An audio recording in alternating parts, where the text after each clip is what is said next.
You are now listening to Mr. Z Blackneffect.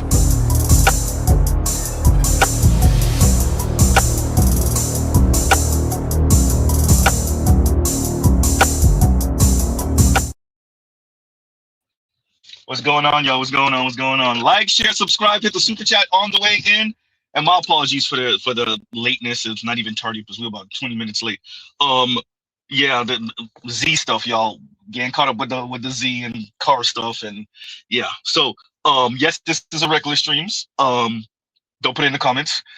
And we will be speaking about Kodak Black today and some of his comments that he made over the past few days. We will be addressing that in a minute. I know that the song that we referenced, shout out to Currency, Mr. Z's favorite artist, favorite rapper at least, favorite rapper. Currency Z, yep.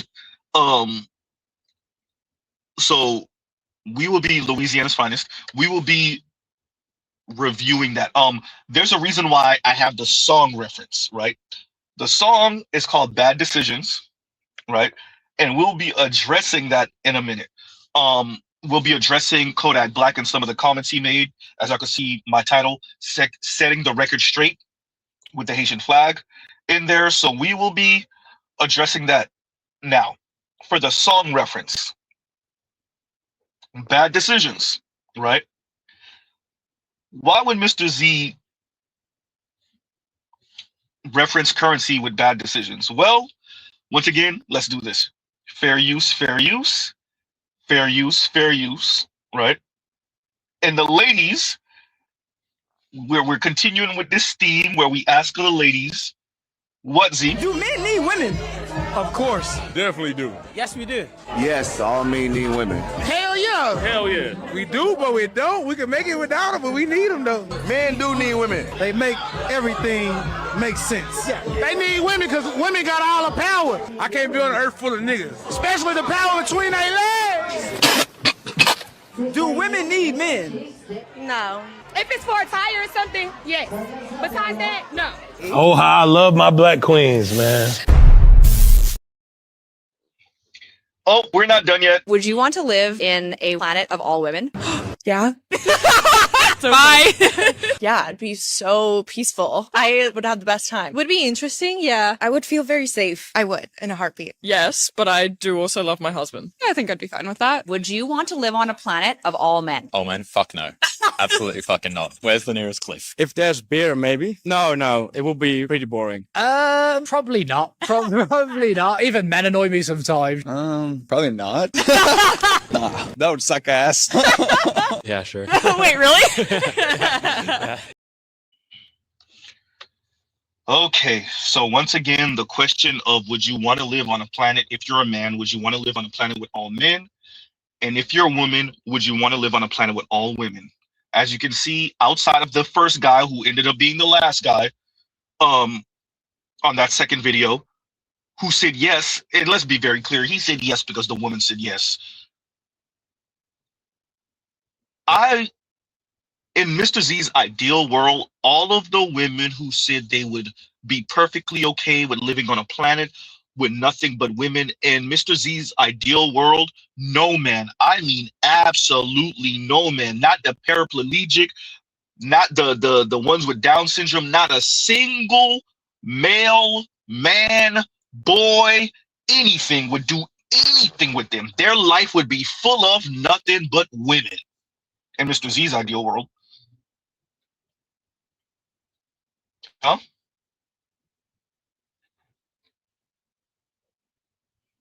Trell, I saw the same thing. I realized who said that. I get it too. I get it. Huh?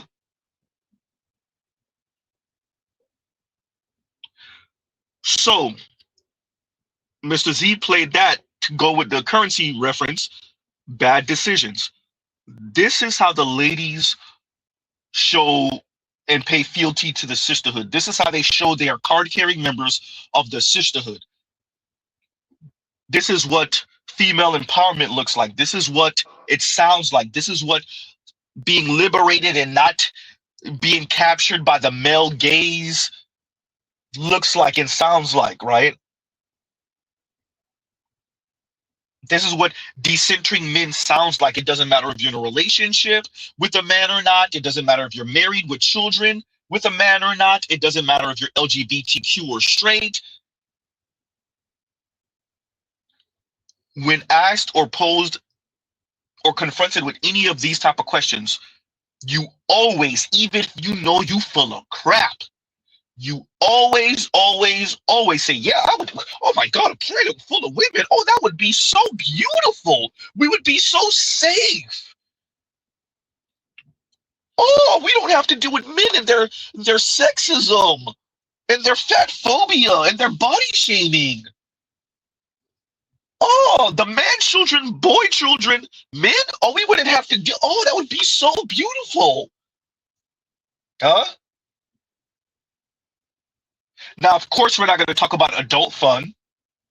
Of course, we're not going to speak about the DV rate amongst women that are in relationship with other women. We're not going to mention any of that. We're not going to mention any of it. We're not going to mention how much women hate working under or for other women. Yeah. We're not going to mention women's cattiness and pettiness. We're not going to mention any of that. No, absolutely not. Huh? Yeah. Once again, we're not going to mention women on women in that DV rate. Uh-oh. Bitch, no. Get the fuck out of my house. Z, is that what I think it is? Oh, yeah, those are two women. Play it again for the people, Z. Bitch, no. Get the fuck out of my house. Yeah. Shout out to them high DV rates. Huh? But regardless of that, we're not going to mention, which I call it, the U-Haul lesbians. When women can't even stand to be around other women in relationship, in intimate relationship, for all of 5 seconds, they always moving in and out of each other's homes. But none of that matters. What matters is to spite men and to speak of women as if, notice, the men were very clear. And a number of men said it. Yeah, because we're thinking about all of it, right? The triple X fund. And although men can maintain the physical infrastructure, build and maintain the physical infrastructure without women, men are still thinking about these kind of intangibles, the intimacy time, just having a woman to hold on to, kiss up on, she kiss up on you, just having that kind of soft, nurturing from a woman. Not saying all women are like that. Men are thinking about these things, and we're not necessarily thinking about spiting women. So we say, no, I would love to live on a planet with another men. We don't see it as a form of quote unquote empowerment. We're not so worried about the female gaze where we're like, well, I can't admit to them that I wouldn't want to live on a planet without them. Notice, men of varying backgrounds and races are all saying the same thing.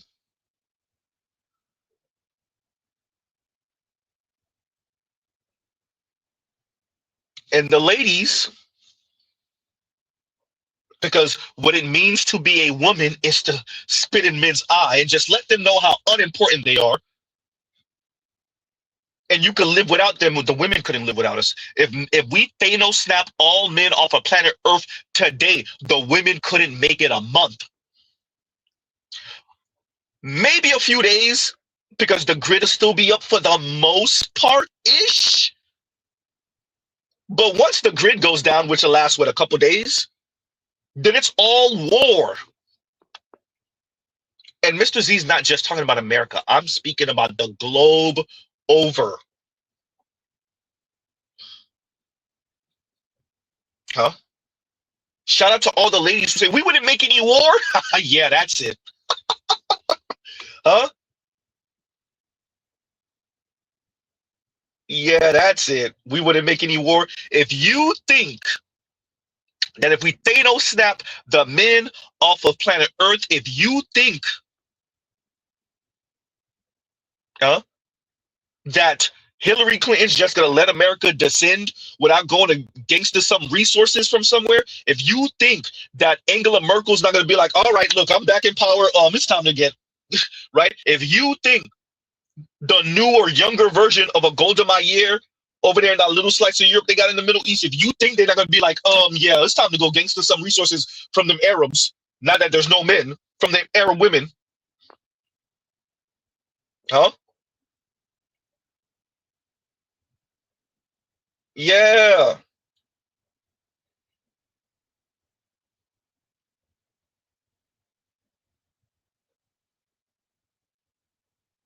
What's her name in Mexico right now? You think everybody just everything? This could be perfectly okay.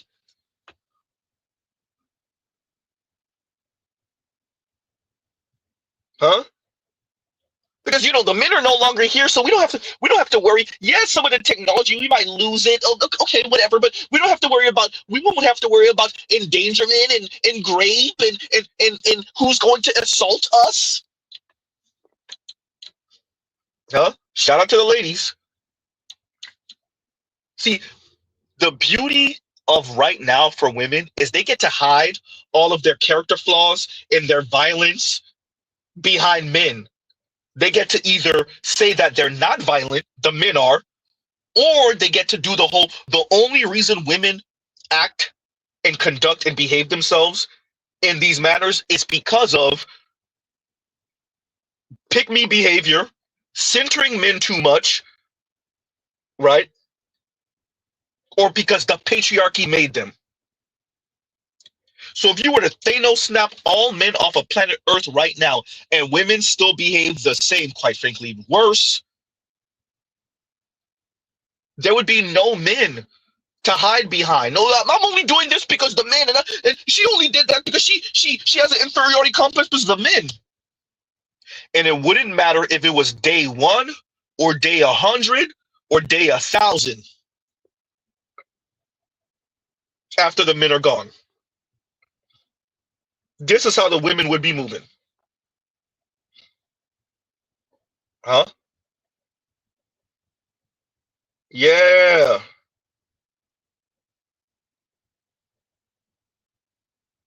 So that's the beauty of men and our men that women can hide behind. Women get to hide behind men's quote unquote bad behavior or men's influence. Right? And wayward inferiority complex women care about what men think and what they feel and what they find attractive. And this, by the way, this is a wall that women keep on running into, which is funny. This is the other side of it. What are you saying, Z? The other side of this conversation are the women who truly decentered men. No, they really didn't. But they decentered men, and they don't care about the male gaze and what men think and what men find attractive or appealing. They have completely thrown their hands up concerning men. And then they run into the wall of, well, I do what I want to do because I want to do it, and I do it for me. And then the women run into the wall of, oh crap, that makes me so not appealing to so many men.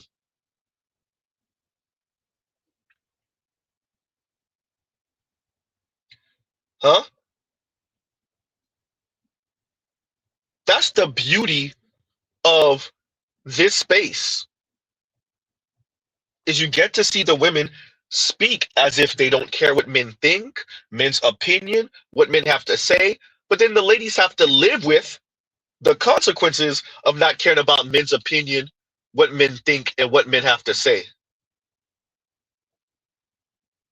Huh? Yeah.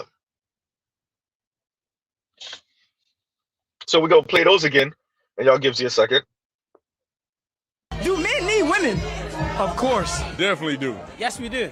Yes, all men need women. Hell yeah. Hell yeah. We do, but we don't. We can make it without them, but we need them though. Men do need women. They make everything make sense. Yeah. They need women because women got all the power. I can't be on an earth full of niggas, especially the power between their legs. Do women need men? No. If it's for a tire or something, yes. Besides that, no. Oh, how I love my black queens, man. Would you want to live in a planet of all women? Yeah. Bye. Yeah, it'd be so peaceful. I would have the best time. Would be interesting, yeah. I would feel very safe. I would, in a heartbeat. Yes, but I do also love my husband. I think I'd be fine with that. Would you want to live on a planet of all men? Oh man, fuck no. Absolutely fucking not. Where's the nearest cliff? If there's beer, maybe. No, it will be pretty boring. Probably not. Probably not. Even men annoy me sometimes. Probably not. Nah, that would suck ass. Yeah, sure. Wait, really?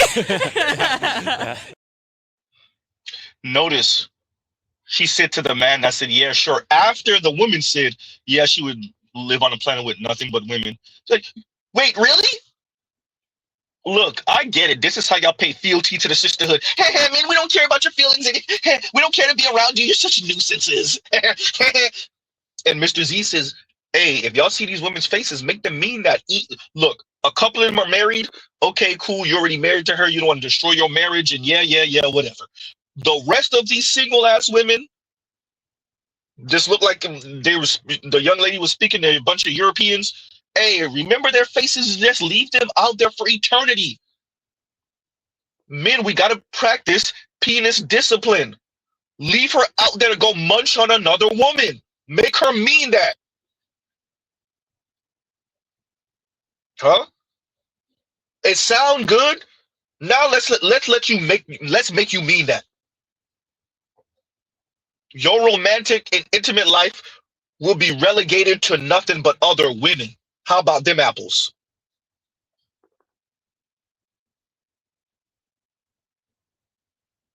Why did Mr. Z get so animated about this? Because what's happening now is the framing of lonely man epidemic, the lonely men epidemic, and how dangerous lonely men are. Huh? Single lonely men are so dangerous, don't you know? They use violent rhetoric. They're more likely to believe in conspiracy theories. Isn't that what Professor Galloway says to us? They're more misogynistic. They're more tribal. They won't wash their ass and take showers regularly. The women, on the other hand, look, single women aren't miserable. They're quite happy, actually. The single women are grand. They just pour all of that energy into their friends, into their family. Huh? The single women are perfectly okay. Uh-oh. Whatever reason, I'm just not allowed to experience love from another person. And yes, although, I don't have that, there are other areas of my life that are flourishing, like my YouTube channel and friendships, and it's giving me opportunity to pour into those friendships and pour into myself, which I think are equally as important. But I think people tend to forget that platonic love doesn't replace romantic love. And so as much as I am fulfilled by, my friendships and, relationships with my family and things like that, it still doesn't replace that desire that I have deep down for something more. And it's hard. It's a hard thing to suppress. It's a hard thing to put on the back burner, and not knowing how long I'm gonna be in this season scares me a little bit. And it also scares me to know that it may not ever happen. That it may not ever happen. And so it's just like, I don't know. I don't even know if I'm making much sense in this video. Personally, I am done with all women-centered events in 2025. The women empowerment brunches, lunches, the ladies' nights, I'm just gonna take a pause. Like, I need enough. I have my sisterhood. Of course, I'm open to making new friends, but there's other ways to do that and to spend my money. Like, where's the... Oh, another night going home alone. This single life is ass. And don't get under my post talk about some. Just focus on yourself. Love yourself. Date yourself. I don't want to hear that shit. I really don't. I'm tired of it. Stop trying to tell me to mask my desires for being with someone else, that I should just be with myself. I've been with myself. I'm always going to be with myself. Like, it's me and her to the end of time. Like, stop it. Like, after a long day of work, I just be wanting to lay down. I want to cuddle. I want to tell my man about my day. I just want to hug. Like, damn. Like, it don't even be about all the other stuff y'all be talking about. It just be the simple things that you miss the most. Like, that's really it. Like, it's not even like, it just be the simple things. That's all I'm going to say. So just be grateful if you got somebody and you got a hug today. Because you know what? I don't need no man. You know what I'm getting real sick and tired of? Being single. And I get it. It's going to be some people in the comments talking about, you don't need a man to validate you. You should be by yourself. You should use this time to work on you. Child, fuck you. Fuck you. I'm sick and I'm tired and I'm sick of being single. I'm trying to come home to somebody every night. I'm trying to get my booty rubbed on. I'm trying to put on a cute dress and some heels and go out to dinner. I'm trying to get a bill or two paid. Like, I don't need a companion, somebody to talk to. I don't give a fuck about no validation. I am tired of the amount of gaslighting us single people have to go through. Because let's be honest, a lot of the things that our friends in relationships can get for free, we have to pay for. And there's no amount of self-love or therapy that can kind of circumvent the frustration that being single is very expensive. Because if, an example, I am sick, I don't have anyone who can cook for me. My friend can ask her boyfriend to cook for her. I have to DoorDash something. If I need help moving something in my house, I need to go find someone and pay that person to come over and move it. Well, my friend can just ask her partner. And all those things just add up. If you lose your job, you have someone who can help you with rent. If you are having like financial trouble or health trouble, you now need to like disclose that to your family or friends, which might be embarrassing, or you can tell your one husband or your wife to help you through that. It is so frustrating to have to go through so many things alone and make these really big decisions, hard decisions completely by myself. I have my friends, I have my family, I love them, I can lean on them, but maybe I don't want to tell them all about my finances. Maybe I don't want to have to over-explain my entire health condition to them. Maybe I just need someone to help me with a real quick task that I don't want to have to pay someone or wait for someone to drive across town to come help me. And it is so frustrating because we're told that, being single is great. And it's really great when compared to an unhealthy relationship. But being single is not always better than having a healthy relationship. Don't get me wrong, I am not going to go hop into a relationship with a man just so I can have someone. But I do think we need to be honest that being single, while it can be really great, is also very impractical sometimes. Okay, I have one more thought that I have to get up as the sun is rising. Okay. Sometimes we lie to ourselves. And I've been doing that for quite some time now. And I am 32 this year. And it's almost the end of the year, so I'll be 33. And I'm just not about to go into 33 lying. So I'm going to be one of the first hard up type of women to admit that I want a man. I may actually need a man. That feels so disempowering sometimes to say in 2025. And people make you feel like, oh, you're weak. It's like, fuck it. I want a man. I don't necessarily... Yes. Why did Mr. Z play all those clips back to back to back to back?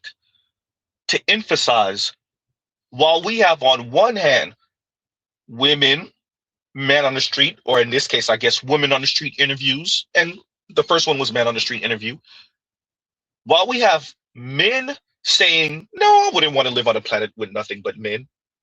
No, I'm okay. I would much rather have women on my planet. While the men are saying that, the women are saying, oh, I would love to live on a planet with nothing but women. Man on the street, woman on the street interviews, right? Now, on the other end are women recording themselves, mainly in their car seat confessionals. Shout out to Destro, right? Their car seat confessionals say something completely different. Their car seat confessionals say, Yeah.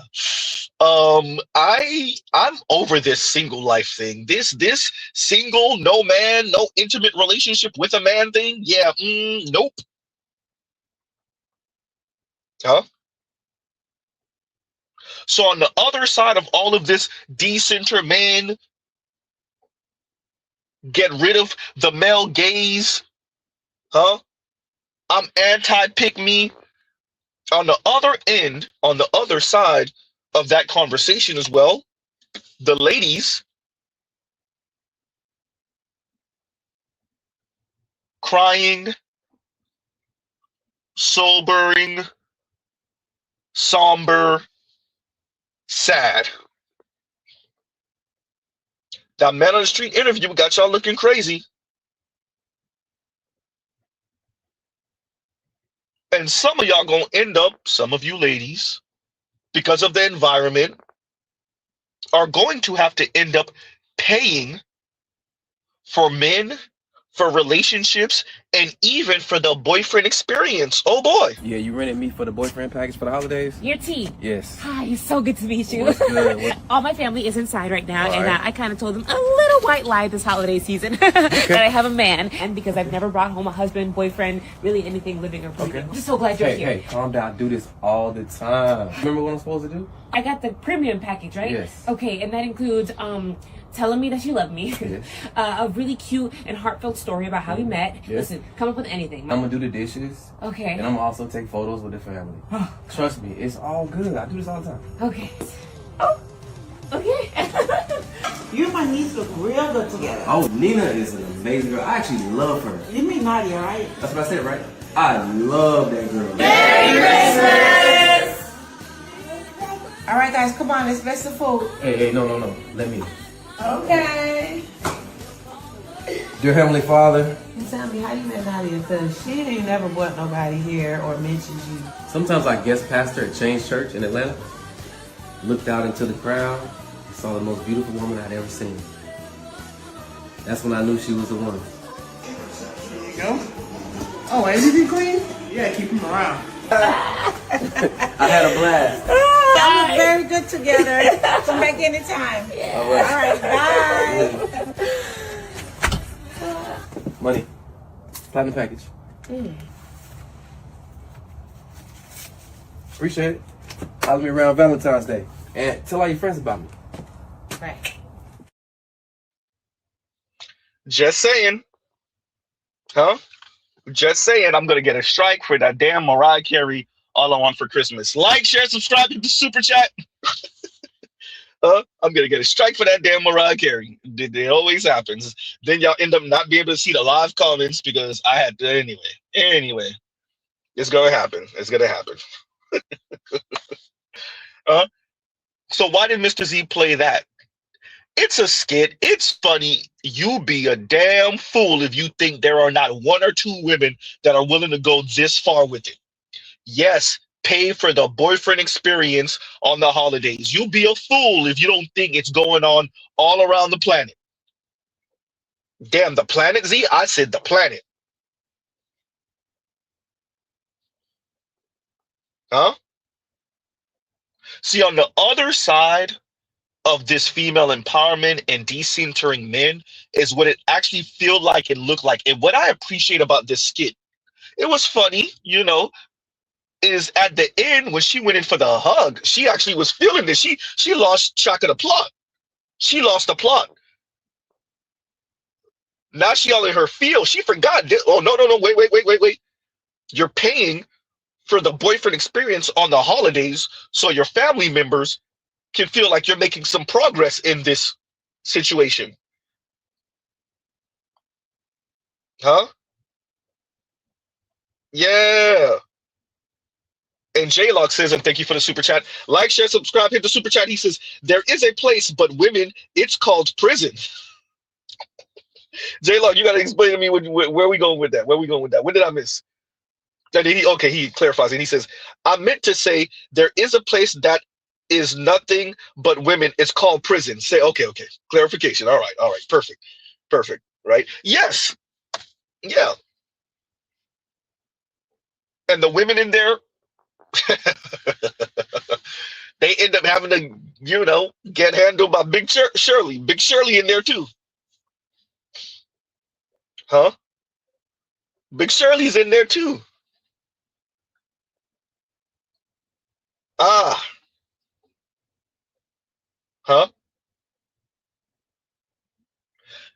You know what's fascinating is women can't even stay off the carousel even when they are correctional officers. For all of us that heard that story, that was last month or the month before, of the young black man incarcerated, and yet he was tagging correctional officers. Huh? He was tagging correctional officers. This is a story we continue to hear over and over again. We keep hearing. The story was that last year or the year before of the inmate that had what, 2, 3 female correctional officers pregnant at the same time? Huh?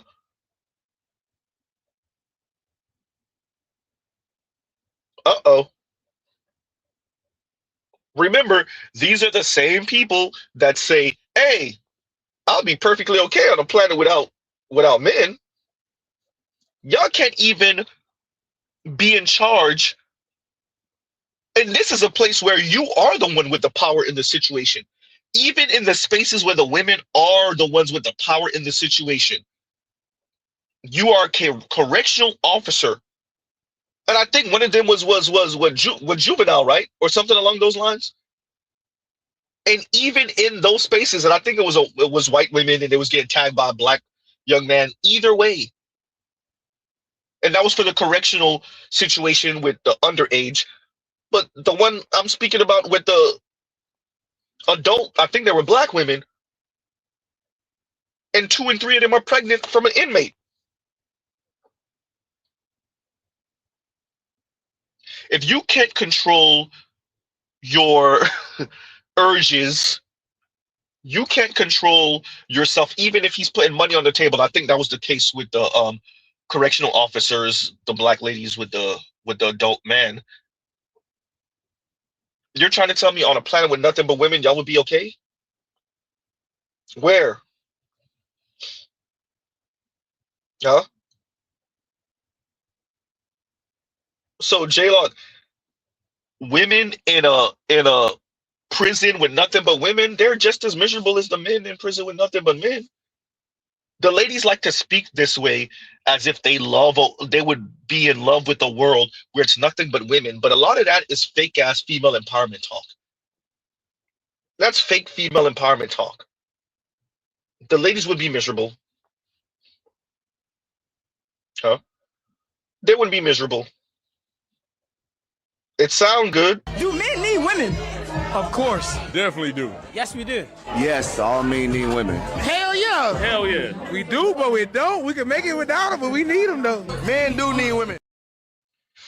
The brother said, we do, but we don't. We can make them without them. We can make it without them, but we need them though. The most honest take. The most honest take. Very clear, concise, to the point, and honest. We could make it without them, but we need them. We want them. Before we speak about childbearing and where the children are going to come from, before we even get to that, very concise, to the point, and the honest take. None of this protecting the male ego thing. None of this decentering women thing. None of this, I'm going to say this to spite the ladies. This is what male empowerment looks like. None of that. None of this is how I pay fealty to the brotherhood. This is how I show I'm a real man. By saying, hey, a world, I would love a planet without men. I mean, excuse me, without women. A planet without women would be beautiful. Huh? You heard him clear and concise. And it was nothing but men over and over and over again speaking this way. Continuing. Like, share, subscribe, hit the super chat. Do men need women? Of course. Definitely do. Yes, we do. Yes, all men need women. Hell yeah. Hell yeah. We do, but we don't. We can make it without them, but we need them though. Men do need women. They make everything make sense. Yeah. They need women because women got all the power. I can't be on an earth full of niggas, especially the power between their legs. Do women need men? No. If it's for a tire or something, yes. Besides that, no. Oh, how I love my black queens, man. And you gotta love it at the end. Do women need men? No. If it's for a tire or something, then yes. Once again, but otherwise, no. You gotta love it. Huh? This is what female empowerment and showing you part of the sisterhood and paying fealty to the sisterhood. This is what it sound like and look like. Oh boy. Would you want to live in a planet of all women? Yeah. Bye. Yeah, it'd be so peaceful. I would have the best time. Would be interesting, yeah. I would feel very safe. I would, in a heartbeat. Yes, but I do also love my husband. I think I'd be fine with that. Would you want to live on a planet of all men? Oh man, fuck no. Absolutely fucking not. Where's the nearest cliff? If there's beer, maybe. No, it will be pretty boring. Probably not. Probably not. Even men annoy me sometimes. Probably not. Nah, that would suck ass. Yeah, sure. Wait, really? Huh? Yeah, ugly. So outside of just hiring a boyfriend, right? Outside of the boyfriend experience, we're gonna play it for some of y'all that missed it earlier.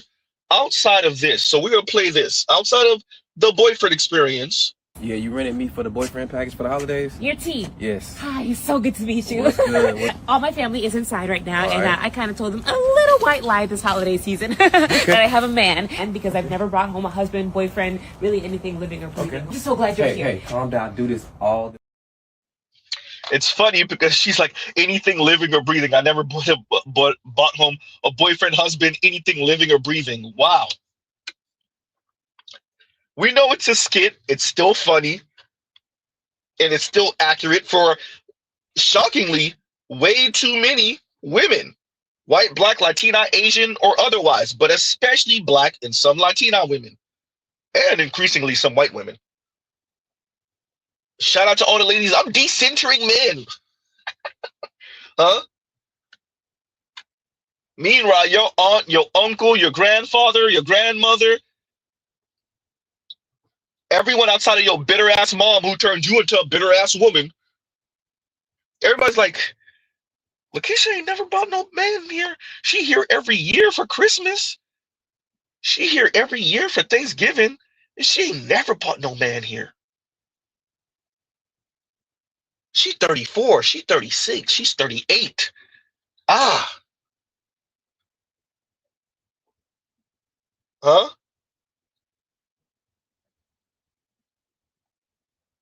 Ladies, you don't owe the men anything. You don't owe yourself anything. You don't even owe this to yourself. It is fascinating, though, witnessing the cope. Yeah? Continuing. Yeah, you rented me for the boyfriend package for the holidays? Your team. Yes. Hi, it's so good to meet you. What's good? All my family is inside right now, All and right. I kind of told them a little white lie this holiday season that I have a man, and because I've never brought home a husband, boyfriend, really anything living or breathing. I'm just so glad you're here. Hey, calm down. Do this all the time. Remember what I'm supposed to do? I got the premium package, right? Yes. Okay, and that includes telling me that you love me, Yes. a really cute and heartfelt story about how we met. Yes. Listen, come up with anything. I'm gonna do the dishes. Okay. And I'm gonna also take photos with the family. Trust me, it's all good. I do this all the time. Okay. Oh. Okay.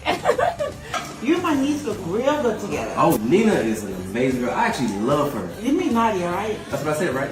I love that girl. Merry Christmas! All right, guys, come on, let's bless the food. Hey, no. Let me. Okay.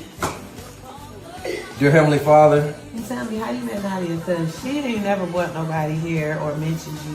sometimes I guest pastor at Change Church in Atlanta. Looked out into the crowd and saw the most beautiful woman I'd ever seen. That's when I knew she was the one. There you go. Oh, MVP queen? Yeah, keep him around. I had a blast. Y'all look very good together. Come back anytime. All right. All right, bye. Money. Platinum package. Appreciate it. Follow me around Valentine's Day. And tell all your friends about me. Right. Well, damn. And Captain Obvious says, no kissing and make sure my invoice is paid, sweetheart. You hear me? Huh? But on the other side of this, well, is this type of talk from the ladies. Oh, boy. Can we normalize? No, we cannot normalize a goddamn thing. Some of y'all taking normalization a little too fucking far. A few discretions advised. You letting me borrow your husband, and not in that way, you freaking weirdos, but like in the way where you both come over and he helps, you know, hang my TV and lift all the heavy things, and we drink wine at the same time, and I'll make you both dinner, and he can have a beer at the same time too. Like it's a win-win-win-win. But I need to borrow your husband. Ma'am, where's your husband? And shout out to the brothers self-checkout. Once again, we are back to, and we just had this conversation, last year? We had this conversation the year before that. The let me borrow your husband conversation. Let me borrow your boyfriend, let me borrow your husband because I have none of my own. Yeah. Not for Triple X fun, of course. Wink, wink. Not for Triple X fun. But I need to borrow your husband or your boyfriend to help me move this refrigerator, to help me move around some furniture, to help me put up this shelf, to help me hang up this television, this flat screen. Huh? Yeah. Essentially, and God of the Sea says free labor. Essentially, now she's talking about making them some dinner and you know, getting him a beer or two. Yawn. Essentially free labor. Yeah.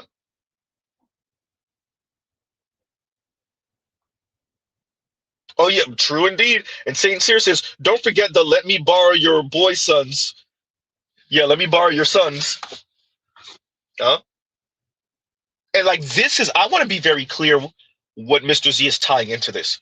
This is what women, namely black women, obviously this was a white woman, but this is what they mean by quote unquote community. This is what they mean. This is what community looks like. That's why Mr. Z says a community full of eunuchs. Huh? Eunuch men? No, absolutely not. The community eunuch? No, absolutely not. Now, clearly, because you were in a relationship with one woman, all the other women around her think that they can borrow you. Not for Triple X fun, of course. Huh?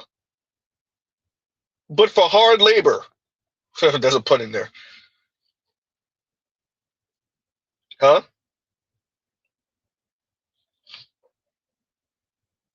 Dr. Dizzle, you know what Triple X fun time is? The lady said they don't need you for a Triple X fun time. What they need you to do is move this couch. There's something funny about that. Huh?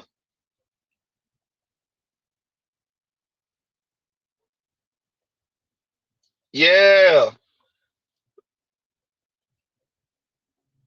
So, appreciate Mr. Z played a skit of a young lady paying a man so that he could play the boyfriend for her during the holidays.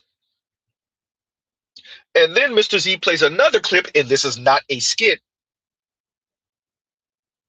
of a white woman speaking about borrowing one's husband. barring her girlfriend, her homegirl, her friend's husband.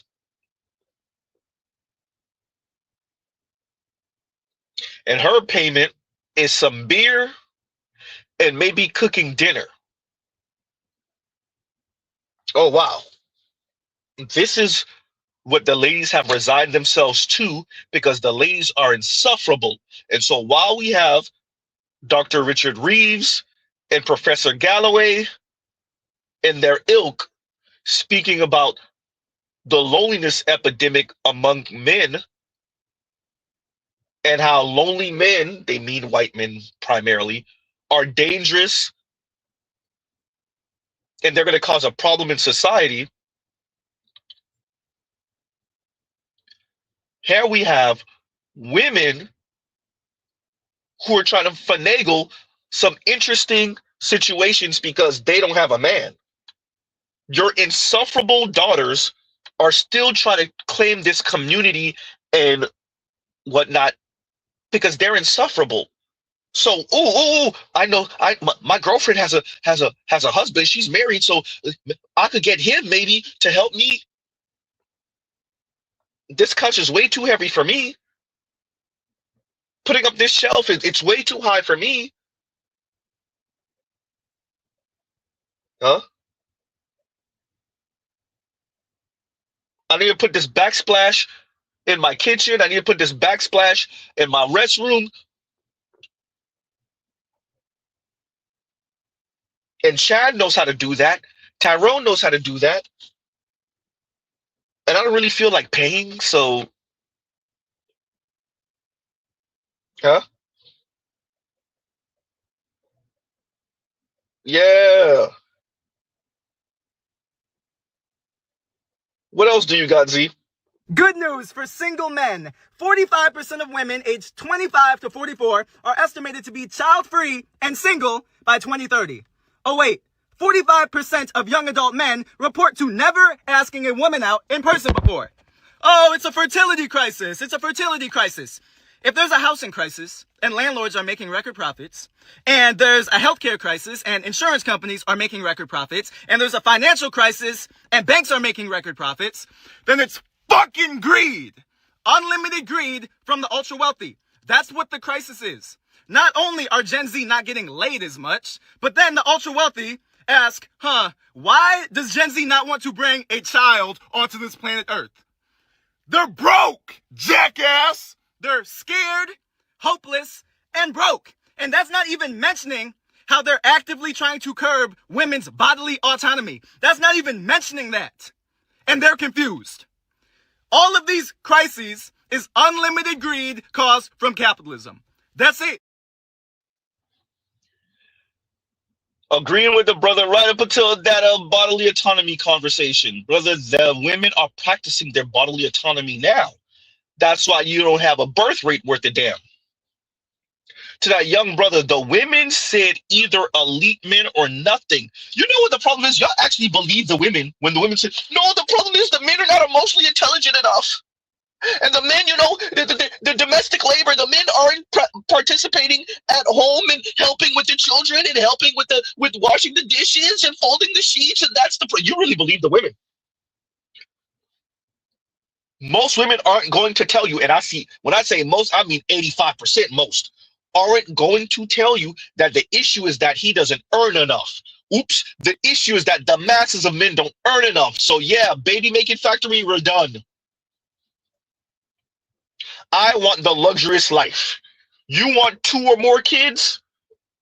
Not just the first oops baby, you want 2 or more children? Yeah, I need that luxury life, especially if you want 3 children plus. Maybe you get the first child out of me in my early mid-20s. Oops. But 2 and 3? God forbid 4? Yeah, you better put me in a mansion. That's what the women are saying. The fact that you actually believe that women's issue is that their bodily autonomy is being challenged. Women have had the bodily autonomy for ages. Okay, fine. Since the pill, and now birth rate plummeted. Huh? The masses of women in America don't use abortion, in particular, baby deletion, because of some type of sexual assault or any of that. They use it as birth control. Okay, fine. But that is them practicing bodily autonomy. The issue isn't that the women don't have bodily autonomy. The issue is that, as you said, capitalism and elites and advertisers and lion ass feminists have convinced women that they can have their autonomy and their female empowerment and all the pluses and gendered pleasures of patriarchy. What is Mr. Z saying? All of these elites and feminists, mainly white, but some black women, have convinced the masses of women that they can have all the beauty of patriarchy that they want while having all the beauty of feminism that they want. And well, your birth rate. Huh? And well, your birth rate.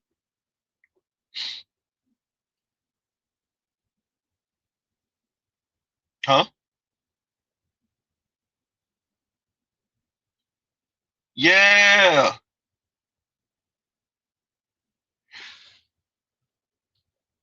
You know, he was listing off these things, and especially the correlation between the 45%, right? 45% of women are, and we've spoken about this ad nauseum on this channel. Shout out to all my day ones. 45% of women, according to Morgan Stanley, are going to be childless and single by 2030, which is less than 5 years away at this point. And 45% of young men, which is something I rarely speak about here, but we've mentioned it on this channel. 45% of young men, and I if I recall correctly, I think it's under the age of 30, have reported to have never went up to speak to a woman, right? They've never approached a woman, cold approach, as we would say, and asked for her number or any type of contact information. Yes. You know, I played a clip a few weeks ago concerning South Korea and the kind of gender war in South Korea. And one thing that stood out are, and this is what the announcer said, or the narrator said, my apologies. The narrator said something along the lines of, average women, this is the narrator's words, average women in South Korea were complaining because of the whole, their version, South Korea's version of like street harassment, which is like, if a woman says no more than 2 times, I think you can be in trouble with the law. I think it was 2 times. And average women had a problem with this because average women in South Korea said, okay, that lessens our chances at getting coupled up. Huh? We said to average men, because let's be very clear, 6 foot tall, chiseled chin Chad, right, with the 6-pack that earns $250,000 a year, and that's lead attorney before he's even the age of 30, he's getting the women off top. I know Joshua Anthony, the boxer brother that just broke Jake Paul's jaw pretty much. He's 6'6", and the women are swooning over him, right? White women, black women, but obviously the white women are all over all over social media and the internet swooning over him, right? They're not going to tell him no. I'm not saying he doesn't get no's. I'm saying they're not going to tell him no 2 and 3 times, 4 times. The ladies don't appreciate the macro conversation. On this channel, we usually, more often than not, speak about the macro, not the micro, not just your individual experiences, your individual gripes and issues with individual women in your life. Everyone from female family members to female coworkers, random female strangers. No. We'll make mention of it. We'll use it to have a larger conversation. But we don't just hyper focus on the macro and your own personal experiences on this channel. We tend to speak about the macro. Shout out to KMS. At scale. It's easy to say, oh, street harassment this. Oh, I don't want men approaching. Huh? Well, only if men do it absolutely perfectly like this, right? I don't want to feel no friction at all. I don't ever want to feel awkward or weird or just slightly afraid. None of it. Okay, fine. Well, average men who women tend to marry, let's be very clear, all this crap. Shout out to all these average women who say, well, maybe I'm average, but I don't want an average man. And that's if she's even willing to admit that she's average. And 9 times out of 10, she's not. Okay, cool. This is your, quite frankly, your looks match. This is your status match. What's fascinating about this conversation is watching women have to deal with this. Why they talk crap?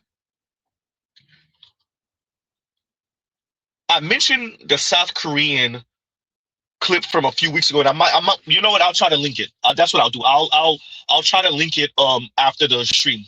I'll put it in the description box if I can remember. What the ladies are running into is the cost of your decenter men talk, right? Of your, I don't want any men looking at me in the gym. I don't want any men approaching. You can't afford me, right? Do I look like a name the restaurant you think is beneath you type of woman, right? Do I look like Friday's type of woman? Do I look like a Chili's type of woman? Do I look like a name the restaurant she think is beneath her type of woman? Okay, fine, ladies. What ends up happening is that if the Joshua, and I think that's the brother's name, right? The UK brother. If the Joshua Anthonys don't approach you, then you don't get approached. The 45% of men that are not approaching, I would argue, are either, excuse me, highly sought after, very attractive men, young men, who you're the one who's more likely to approach him. Super tall men, huh? 6'8", 6'8", the great type men. And you can see all the videos on his channel where women are approaching him, white women, black women, Latina women, Asian women, they're all drooling over him because he's 6'8". So those guys don't have to approach women. And then the masses of everyday average men who their looks match the masses of everyday average women. These women think that these men are beneath them, so the men don't approach. Appreciate something. You're not speaking about the oldest of millennials or Generation X and boomers. We are speaking about primarily the absolute youngest of millennials and all of the adult Generation Z men who have spent their life on social media and the internet and who have seen video after video of women recording men in the gym, maybe glancing at them for half a second.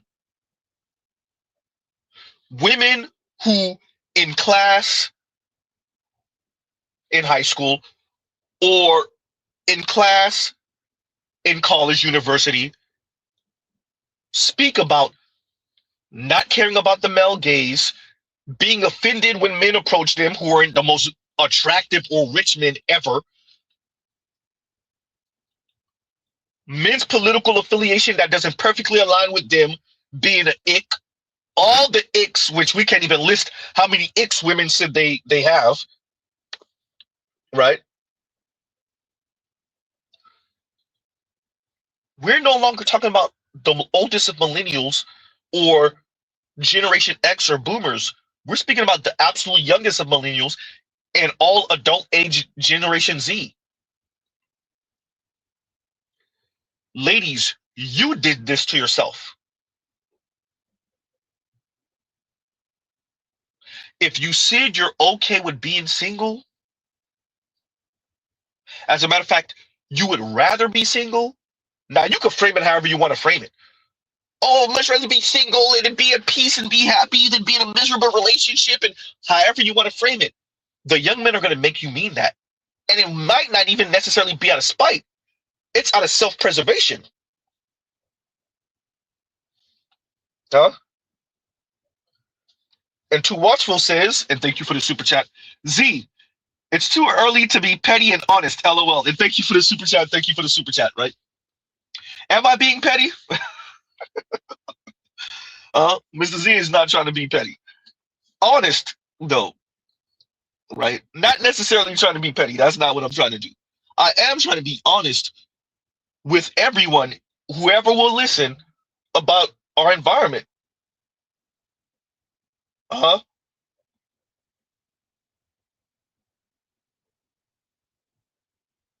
Where we find ourselves and where I predict we will find ourselves.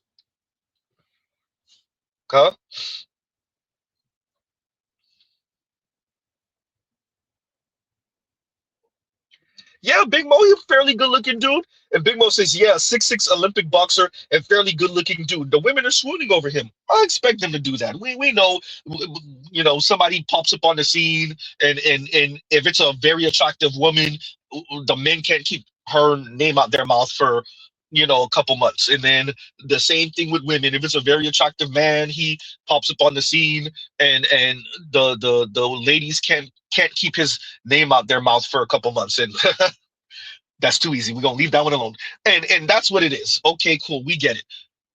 With that, the part of the conversation that you can see people are having a difficult time admitting is that these are the men who have their way with women, and their financial equals have their way with women and then marry one. We can see this within the marriage rates. The marriage rates speak about this, right? Who's getting married, who's staying married, who's more likely to get divorced is all tied to finances. Now, we know looks and height matter. Looks for women and men, height for men in particular. But finances, the number one reason for divorce in America is money. It's finances. And women fall anywhere between 70 to 80% of divorces. And if she's college educated, 90% of divorces are initiated by women. The number one reason for divorce is money. Right? So the brother, Olympic boxer, so he got a couple of dollars. Tall, good looking, yeah, the women are going to swoon. That's not the point. He was always going to be okay. He was always going to be okay. It's all the other men, average, a little bit above, a little bit below average men. Their female counterparts don't want to end up with them.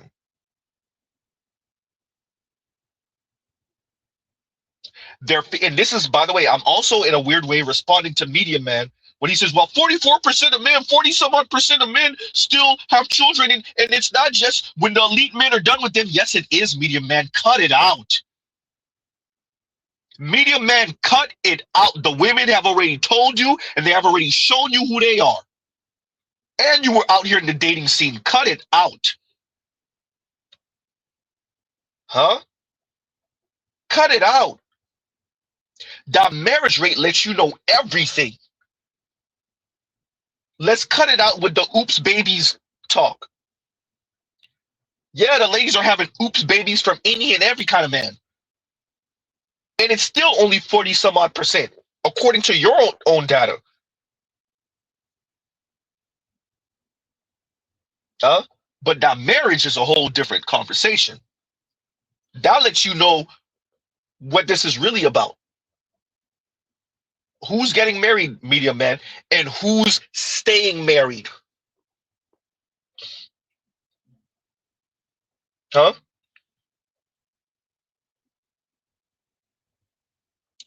There you go. But yeah, so all of that is how you get here.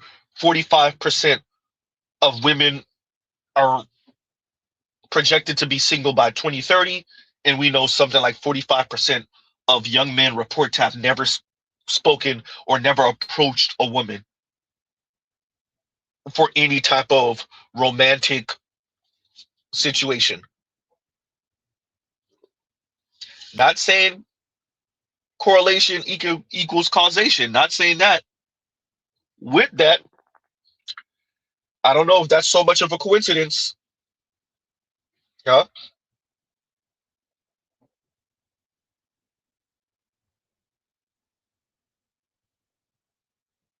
Oh, Big Mo says, I mentioned the money after the fact. He has everything, and you could tell the women are swooning. Nothing wrong with that. There's nothing wrong with that. Huh? With that, men see these things, and we move accordingly. Men see these things, and we move accordingly. The women speak about their autonomy all day, every day. You know one thing, even with the racist white dudes calling white women mud sharks and whatnot after she dated a black dude or two, and even with Mr. Z saying, hey, if you're over there with the white dudes, you can stay over there forever. Women don't think men have standards. I think television, radio, print media has convinced women that men don't say no, or men don't play dumb, don't play naive, don't play like they don't see what's going on when they're around a woman who finds them attractive, but he doesn't find her attractive. Or, I know women don't believe this is a thing, he does find her physically attractive, but he knows her history, or he sees her personality and attitude and says, yeah, no, I'm not even going to go over there. I won't even test it. I won't even try it. Huh? The ladies don't think that men can play dumb and naive. You have a female coworker that you could tell is attracted to you and she's flirts with you, and you play like you're a 12-year-old. You don't see it. Huh? You get real immature around her because you want to turn her off from you as much as humanly possible. Huh? The women don't think that's a thing. The women don't think that men have standards. What does that have to do with what Big Mo said? The women don't think that men hear them. Men don't want to be no woman's consolation prize. Ooh, goddamn. The men, young men, appreciate that, especially with older women talking so damn loud. The young men don't want to be, in case of emergency, break glass, paymaster, Captain Save 'em, to a woman who all of 5 years ago would have given him her ass to kiss. Huh? Yeah. The men see the lady swooning over Joshua, or AJ, and then Joshua. I think that's the brother's name, right? And it's weird because I've heard of him before, and I've actually seen him before, and then obviously he fell off my radar. I don't follow boxing that well, and then he popped up again, and now Mr. Z can't remember his name that well. Anyway, we see the lady swooning over him. Okay, cool, we get it. But it's not just him. It's who women prefer. Okay, look, men have preferences. We have women we find ridiculously attractive, but the women have been exceedingly loud about it's either this thing or nothing. young men have heard women. Women have said what their plans are. You have the women that say, hey, I'm going to go out as the crazy cat lady if I can't get what I want. And by the way, I'll be spewing all my toxic sludge and all my anti-man rhetoric all over the place. Black women have said it. White women have said it. A couple of Latinas have said it. 1 or 2 Asian women have said it. Either I get what I want, or I will resign myself to the crazy cat lady and I'll be spewing all my toxic sludge to men and women. I'll be trying to convince the young women that it's better off to be alone. And I'll be talking crap about the men every day of my life. And on the other side are the ladies that said, look, if I can't get what I want at this age, I'm going to keep on holding out. And at a certain point, I'll just, quote unquote, lower my standards. They don't use those words. And I'll end up with the best thing or the best bet I can find. Huh? The men said they don't want to be your damn consolation prize because you don't end up with this boxer brother. You can't end up with the Mr. 6'6" with the British accent.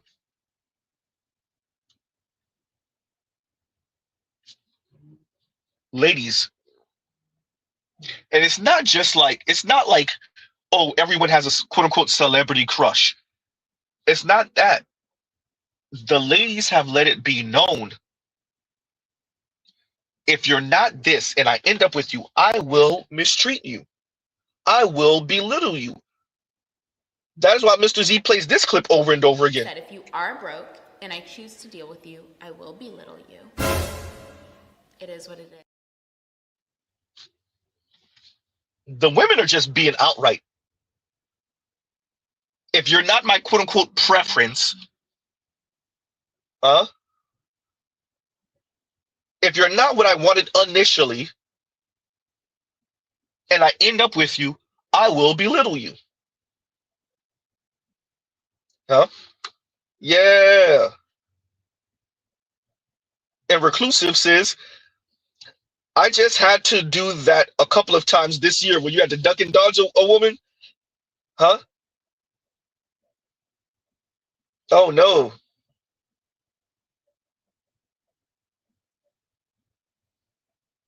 Yeah. You had to duck and dodge. Mr. Z didn't have to do it before. Huh? Mr. Z has had to do it also. Because whether we say it or not, the difference is you have to be so careful with the women's feelings when they find you attractive and you don't really find them that attractive. Or you're just not interested. Or you know they're a handful and you just don't want to deal with it. We said it the other day when we were talking about Real Talk with Yanni. A number of us find Real Talk with Yanni attractive. How many of us would risk our mental health if we knew her in real life to do anything with her? Even if she found us attractive. Didn't I play the clip of her homeboy who she tried to boo up with and he kind of sidestepped her? If that story is true, that's a prime example. Huh? Because we have to be so careful. The funniest thing in the world is everyone's speaking about men not being able to take the word no, men, and how certain men, especially like in the early 2000s and the late 90s, a woman would turn a man down, especially in the hood or in certain type of black community. A woman would turn a man down and he'd be like, oh, you ugly, call her on top of yitch and all type of insults because he got ego bruised, especially if it was in public in front of a bunch of people, right? This is a going theme, how we speak about it. But no one ever speaks about how we turn down women. For the most part, we don't. Ooh, Z, what are you saying? We just pretend like we didn't hear it. We minimize it. We sidestep it. Huh? We start playing down whatever feelings you have towards us before we can even get to the, I kind of like you. We start playing that down. We start distancing ourselves way before we get to that point. We start making sure you're turned off by us way before we ever get to the point where you actually express how you feel about us. You don't feel that same way about us anymore because we made sure to be a turnoff to you. You don't think we know what we're doing? Oops. Ladies, oh, Mr. Z gonna tell some secrets today. Ladies, you don't think we know what we're doing? When we walked into the office that first day, we saw you eyeing us. God damn, Z, you sound like you know this personally. Like you experienced this, Z. All the brothers in here tell me I'm lying. Oops. Huh? You held your glare a little too long, ladies. You don't think we noticed. We noticed. Huh? Uh-oh. We weren't interested. Huh? Even if we found you physically attractive. Okay, let's talk about the other women. We find you physically attractive. Then we find out you got 2 kids from 2 different dudes. Uh-oh. Hey, Tyrone, he stopped eating lunch in the cafeteria with what's her name? What happened? Did they get into an argument? Nah, they didn't get into no argument. He just said he'd been real busy, and so he got a lot of things to do. So on lunch break, he go and then he come back 5 minutes before his lunch is over and stuff. I think they still cool. I still see them kind of banter every once in a while, but they're not going to lunch with. Yeah, we're not gonna be baby daddy number 3. Uh-oh, Z, you telling some secrets today. Huh? Yeah, when we see you on the phone with one of your homegirls on lunch break and you loud as hell and your life sounds like a complete mess, you bad luck girl. Yeah, we're not getting in the mix of that. Next thing you know, you'll be like, ew, girl, he eat with his mouth open. Girl, I think I saw him pick his nose and put the booger in his mouth. Ew. You don't think we know what we doing? Now you got the ick towards us. Perfect. Mission accomplished. Huh?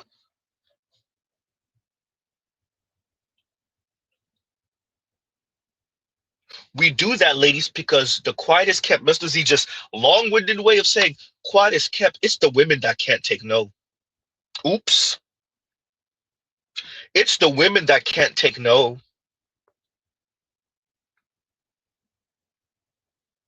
Uh-oh. No, the women don't just got to be a side chick and then you tell her, hey, look, we've been doing our thing, but I think my wife is trying to figure out and connect some dots. And so, and then now she want to destroy your life. No, it's not just a side chick. Even when you don't have a woman. Even Alvin, yes, Alvin from Waving the Red Flag. Even Alvin said, hey, even when you do the friends with benefits with these ladies, they start catching feelings and they start trying to change the contract. What's another way of saying that, Alvin? The women can't take no. Uh-oh. Not little sassy man Alvin. Huh? Not the super misandrous Alvin. Even Alvin told you the women can't say no. I mean, excuse me, can't take no. They can say no all they want. They say it all the time. Huh? No, they can't take no.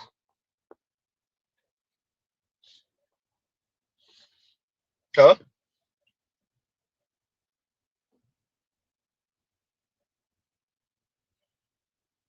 Yeah. And I haven't really been following this story. And Saint Cyr says, perfect example of that in real time is Talil and Jordine Pauline. Yeah. I haven't really been following it. I just saw a couple of clips. I don't really know. I have put it this way. I have a running guess of what's going on, but I'm not 100% sure. I will use and I just had it. Damn, I just lost that example. Oh, earlier this year, the brother, I think he flew out, the dark skin young brother, no children, no anything.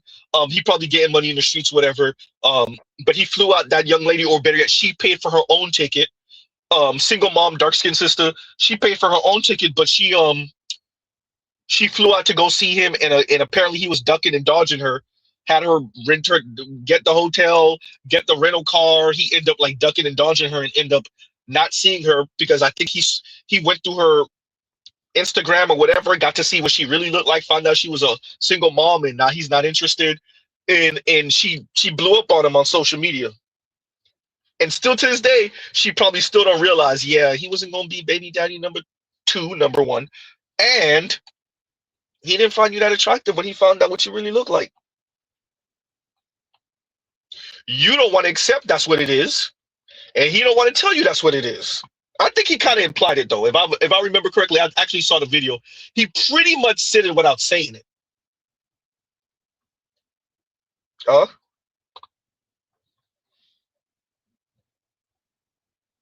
Yeah.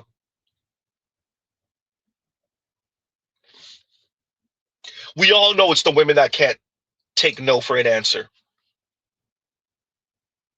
We have a whole quote unquote colorist movement talking about it. Ooh, god damn, Z. Uh-oh, Z. Yeah. The women can't say no for an answer. Huh? And nobody want to speak about it.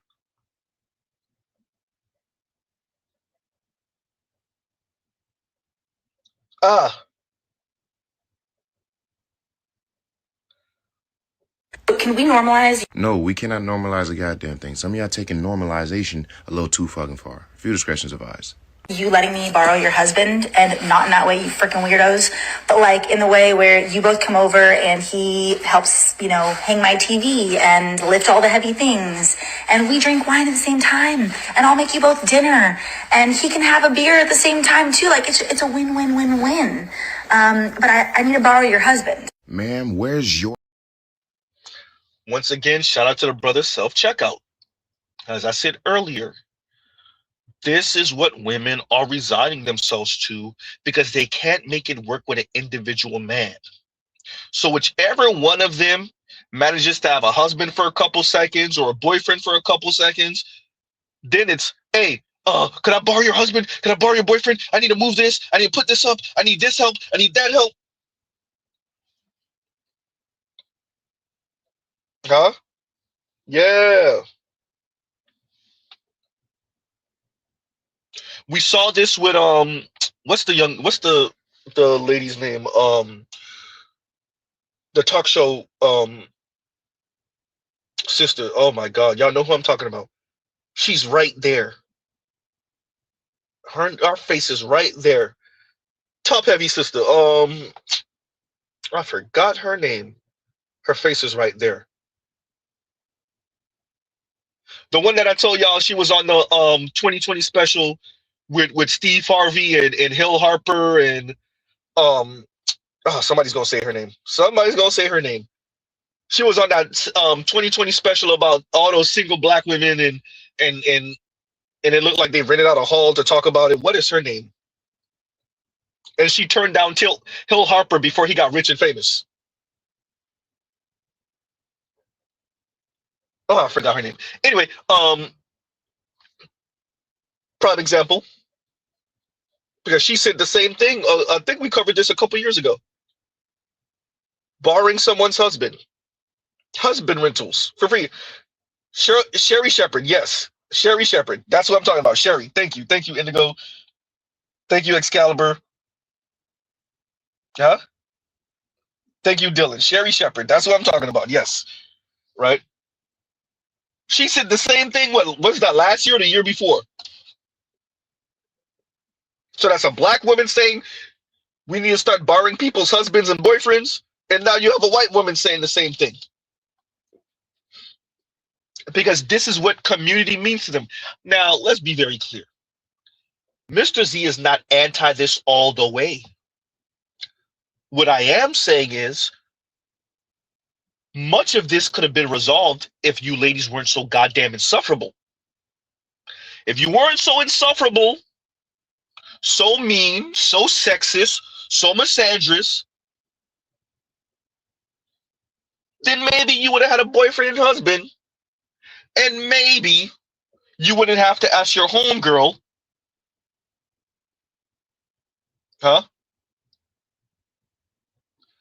to bar her husband, to bar her boyfriend,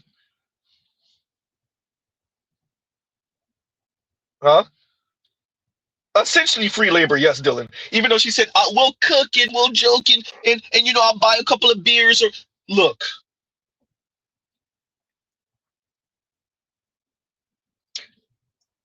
A case of beers and some cooked food, yeah, that sounds nice. But for what type of labor?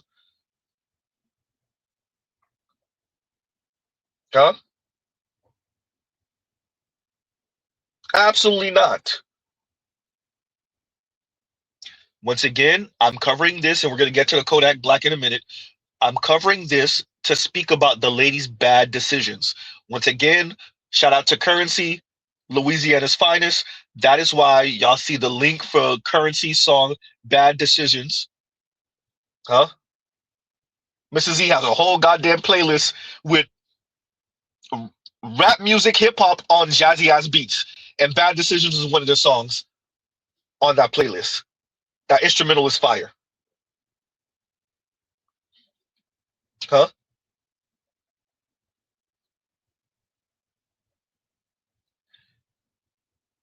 The accumulation of women's bad decisions concerning men is how you get to the point where you have to borrow your homegirl's husband.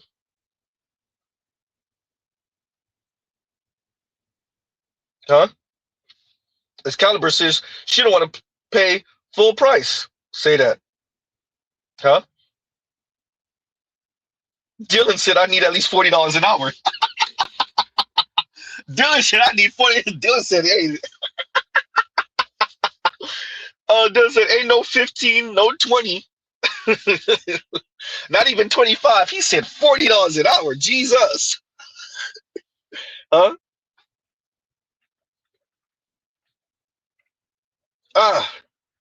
The toxic barber says, as long as I get paid, I'm down. Look, off of principle, I want to say no. I'm going to say yes, right? I'm going to say yes, more than likely. But off of principle, I really want to say no. Why don't you have a man? Now, it would be different if you had a husband and your husband said, hey, Z, look, bro, we're moving. I know you're off this day. Do you mind helping me for a few hours? I'll buy us some beers, right? And I got us on lunch.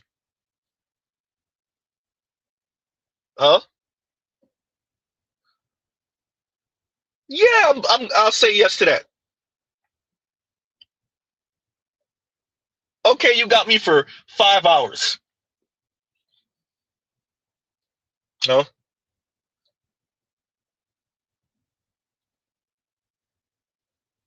But when you are the friend who has been single for year after year after year after year, or you have a little situationship here, a little situationship there, but you ain't gonna call your coworker, you in your mid-30s, you got a coworker who's in his mid-20s, who's sliding through twice a week, once a week to knock the cobwebs out, but you can't ask him to help you move this damn furniture.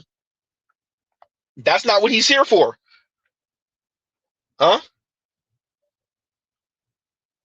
When you're the friend who's either perpetually single as a woman, especially when you're not a unattractive woman, when you're the friend who's perpetually single, or you have a little situationship, but you can't call him to help you move this furniture. Yeah, I'm far more hesitant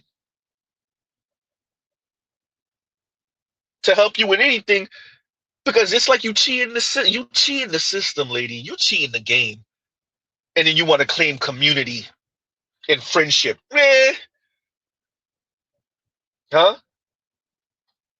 Dylan said 5 hours require $100 deposit off top.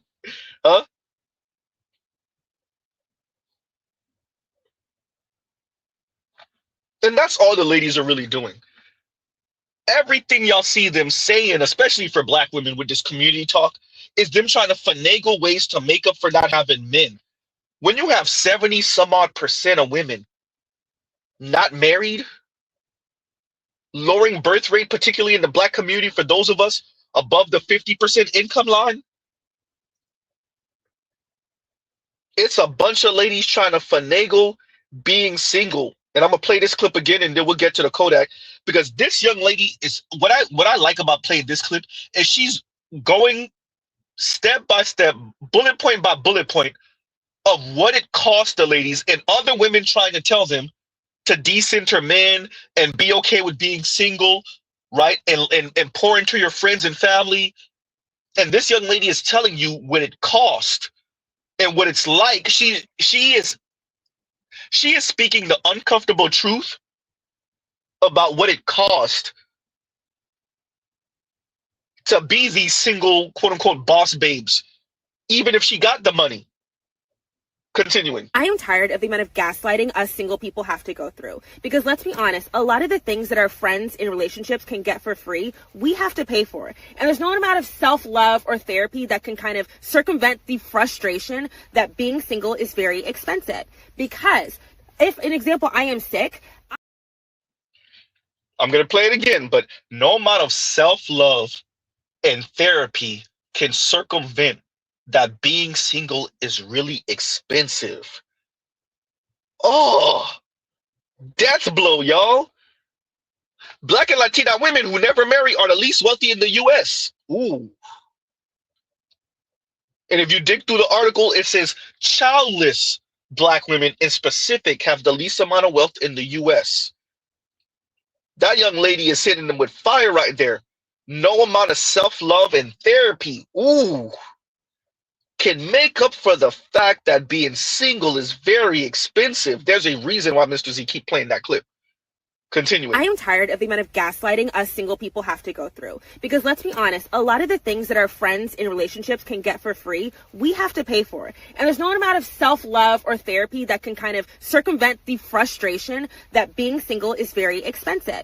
Because if, an example, I am sick, I don't have anyone who can cook for me. My friend can ask her boyfriend to cook for her. I have to DoorDash something. If I need help moving something in my house, I need to go find someone and pay that person to come over and move it. Well, my friend can just ask her partner. And all those things just add up. If you lose your job, you have someone who can help you with rent. If you are having like financial trouble or health trouble, you now need to like disclose that to your family or friends, which might be embarrassing. Or you can tell your one husband or your wife to help you through that. It is so frustrating to have to go through so many things alone and make these really big decisions, hard decisions completely by myself. I have my friends, I have my family, I love them, I can lean on them, but maybe I don't want to tell them all about my finances. Maybe I don't want to have to over-explain my entire health condition to them. Maybe I just need someone to help me with a real quick task that I don't want to have to pay someone or wait for someone to drive across town to come help me. And it is so frustrating because we're told that, being single is great. And it's really great when compared to an unhealthy relationship. But being single is not always better than having a healthy relationship. Don't get me wrong, I am not going to go hop into a relationship with a man just so I can have someone. But I do think we need to be honest that being single, while it can be really great, is also very impractical sometimes. Now, we're not going to investigate what this young lady sees as a healthy relationship or what the women that she's referencing, because she's speaking to women. Let's be very clear. She is not speaking to men, not straight men at least. We're not going to speak about what they think a healthy relationship is. Protect, provide, and shut up. That's what it is. Oops. We're not going to go too much into detail. I miss when men used to protect, provide, and shut up. Uh-oh. We're not going to go into detail of what they think a healthy relationship is, particularly in the black community. What if black women were supposed to be the leaders and black men are just supposed to protect with their muscles and use their listening ears and carry out instructions? Huh? Z, you going to play Munchkin? I'll spare y'all. We're not going to speak about what that healthy relationship looks like. Just assuming that they mean what we mean. Yeah, right, Z. I know. Appreciate this. Anything short of protect, provide, and shut up isn't healthy. Young lady, when you say that, I want you to appreciate that the radical feminists, the radfems, the lesbian feminists, the politically single, political lesbian women, anything short of a LeBron James, a Joshua Anthony that kisses your ass and has the sensibilities of a car sing, ooh, goddamn, Z. Anything short of that is a toxic relationship to them. You might as well be single if you're going to end up with a $85,000, $75,000, $65,000, $55,000, $45,000, $35,000 man under 6 feet. Huh?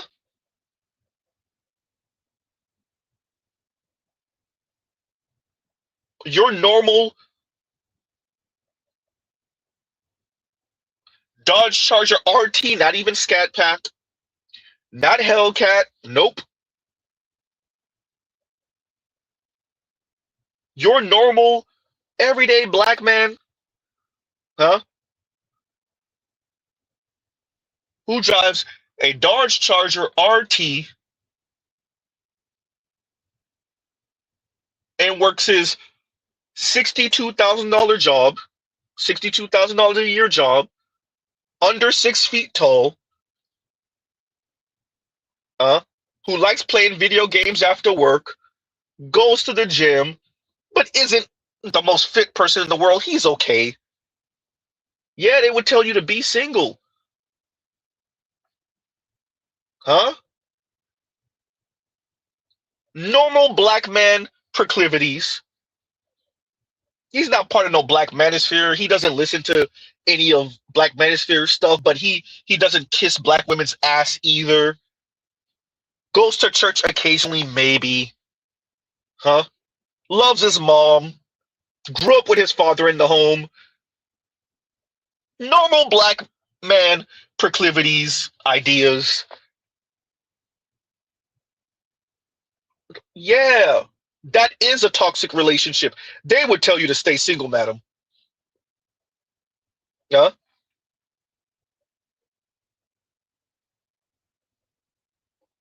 I kept on mispronouncing his name, my bad. Anthony Joshua, yeah. Anthony Joshua or LeBron James.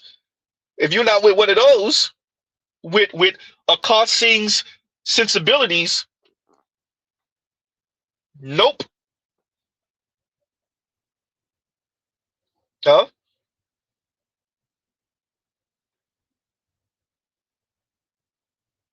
Yeah. That's another thing to mention. A blue collar man who isn't 6 figures and above. See, if you're a blue collar man and you're making 120 a year, then okay, you know what? You earn enough to not count you being blue collar against you. If you're making 150 plus, okay, yeah. Huh?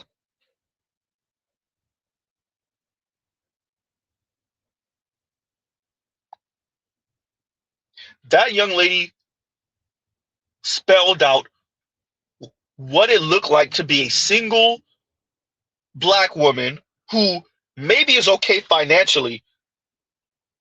She's doing okay financially, but without a quote unquote partner, without a man, well, this is what it cost her.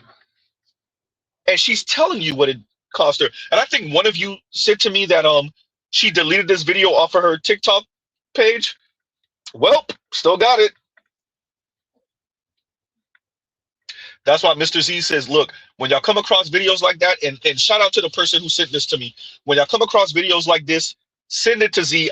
There are so many videos that I regret not saving years ago, even months ago, to be fair, but definitely years ago. There are so many videos over the past few years with black women just spilling their guts about their contempt for black men, women in general spilling their guts about their contempt for men, their sexist tropes. Just there's so many videos that I regret not downloading when I had the chance. Screen recording that I regret not having them or saving them, better yet, when I had the chance. Yeah. Because these folks end up deleting the video, or Mr. Z just, I don't follow them anymore, or they deleted their page. They no longer make YouTube videos, or they deleted their Instagram or whatever. Right? So there's that. All right, y'all, to the main event. Right? So my title is Setting the Record Straight. Right? And before we get to that, like, share, subscribe, hit the super chat, and let's click on this. Right? Fair use, fair use, fair use, fair use. Right? So like, share, subscribe, hit the super chat. So we're going to cover something a fellow Haitian said, Kodak Black, who is from Broward County, Florida, Pompano, if I'm not mistaken. And he has said some things that Mr. Z completely disagree with, but we are going to cover it, and let's get underway. Black people, bro, we pussy as fuck, man. I know y'all from Africa too. I just hate the Africans who act like y'all better than motherfuckers and like y'all Africans should have never sold niggas, bro. Bro, film. People, bro, why you think slavery go good, bro? I'm not mad at slavery, bro, cause white people are enslaving people too. You know what, bro? Black people, bro, we pussy as fuck, man. I'ma say that. Ghana need me, I need y'all too. Look at the color of this. Stay on the, man, I'm lit. Look at the color. People, bro, I know y'all from Africa too. I just hate the Africans who act like y'all better than y'all Africans should have never sold niggas, bro. Bro, you know, people, bro, why you think slavery go good, bro? I'm not mad at slavery, bro, cause white people are enslaving people too. You know what, bro? Black people, bro, I'ma say that. Ghana need me, I need y'all too. Look at the color of this. Stay on the, man, I'm lit. Look how the computer made this. Yeah, man, that's all I had to see. That's it. That poor ass was all I had to see, bro. I'm like, damn, I'm part with my thumb. And I ain't gonna lie though. It tastes like cotton candy though. It don't taste like cotton berries. It don't taste like raspberries. I'm like, damn. I like this gotta be bud. I ain't gonna lie, bro. It tastes good, bro. It tastes good though. We just don't know what you call it. Cause like if it was some type of fake like it's gonna kill us, nigga go to bed, alright. But I don't know, bro, cause like it tastes like cotton candy. But I don't know, bro, cause it's like early the other night I like Trump. I still love Trump. Even though I ain't agreeing with Trump on right now, right?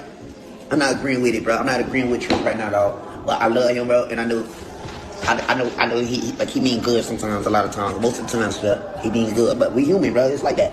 I want all the Haitians, brother, Trump doing as a blessing, bro. Don't hate it, bro. Y'all need to send all 400 of y'all, 400,000 of y'all back to Haiti, bro. I know y'all ain't been in America all this time, not doing nothing, bro. Bro, Haiti, we the goated, bro. We the goated, bro. Our ancestors always fighting for us. If we is from Africa for real, bro, we from the best place in Africa, bro. Benny, you remember his mama told me that. You know what I'm saying? And then like I love my people. I finna be in Nigeria before the year. I know y'all from Africa too. I just hate the Africans who act like y'all better than what. Okay, so the second video, y'all, I did have that little sped up, so he was moving his phone all over the place, but it wasn't that fast, and he wasn't as sporadic. Appreciate that I did have it sped up at 1.35 speed. So, but he was moving his phone. It just wasn't as fast, so that kind of gives you a sense of him being a bit more sporadic than he actually was. Yeah, so Street Media TV, that's where I got the second clip from. Shout out to that brother, Street Media TV. He has another clip with another brother speaking about Kodak's probably on something. Duh. Yeah, so this whole thing about black people being vaginas, we'll say. Soft, we'll say. This idea from other black people, and by the way, we heard similar from Kanye West, that slavery wasn't that bad comment. Appreciate these folks, and Kodak was one of the first folks to wear a MAGA hat. Many people, so y'all appreciate why Cubans move the way they do because of the Bay of Pigs, etc. Cuban Americans were saying, particularly in South Florida, they're the one Latino group who vote overwhelmingly for Republicans. Not saying there's not other Latinos and other groups, other nationalities that vote Republican, but not in majority the way Cubans do in specific. And that's because number one, the Bay of Pigs, and number two, how many Cuban and Cuban Americans from that point on said, you know what, to hell with the Democratic Party forever. And not just the Democratic Party, anything that even smells just a little bit left of center, right?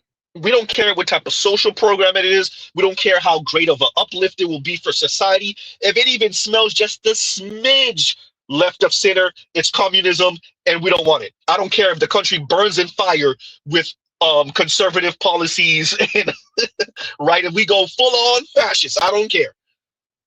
Appreciate they swore off anything that's left of center, pretty much from the Bay of Pigs on. Cool.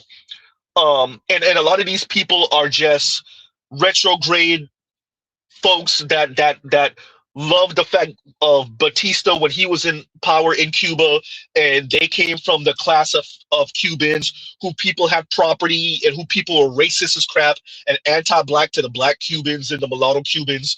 And then you get the huge second wave of Cubans who came on boats and wet foot, dry foot, et cetera, et cetera.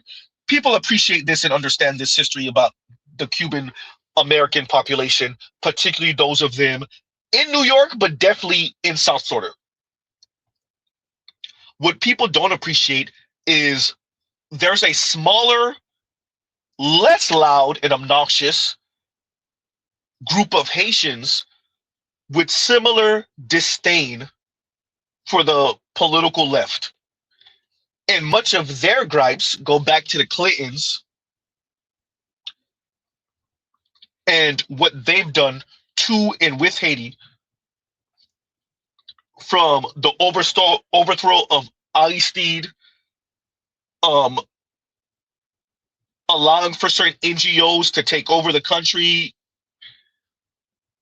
both the left and the right, Democrat and Republican in America, how they view Haiti, what they've done to keep their foot on Haiti, the essential controlling of Haiti. We still to this day, no one really knows exactly what happened to Moise, except that the money leads back to the US. So there's that. Kodak speaking this way is not necessarily a shock for Z. Black people really have to come to terms with and have a real conversation with themselves about how much white supremacist talk you want to regurgitate as a form of empowerment. Ooh, Z, what are you saying?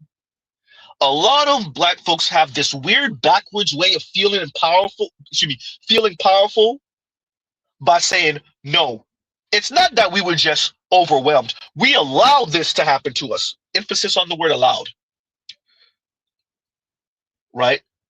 And I would like to ask, did the East Asians allow what America did to them, and what the Brits did to them, and what the French did to them, what the Portuguese and Spaniards did to them? Did the Indians allow for what the Brits did to them? Huh? The Middle East and the carving up of the Ottoman Empire, and all of that was allowed, right? What happened with Saddam was allowed, right? What happened with Gaddafi was allowed, right? Or is it just that you were outgunned? And now to cope with one loss, you speak about what was allowed to happen by you. Huh? Yeah. Oh, I have to check that out. I didn't know about that. And Gregory Scotland says, hey, Z, let's give a royal shout out to the great Anton Daniels. I want to say Anthony Daniels. My apologies. Was it Anthony Johnson? That's why. Anton Daniels for his wonderful praise of Passport Bros. I'll check that out. Y'all might get a stream about that tomorrow. Right?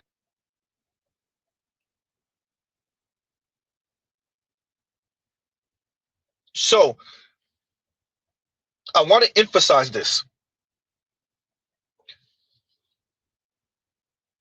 Kodak comes from a line of black folks. You saw this with Kanye also. Whether they are on something or not, their form of empowerment, particularly on the question of slavery, white colonialism, right? Manifest destiny, the white man's burden,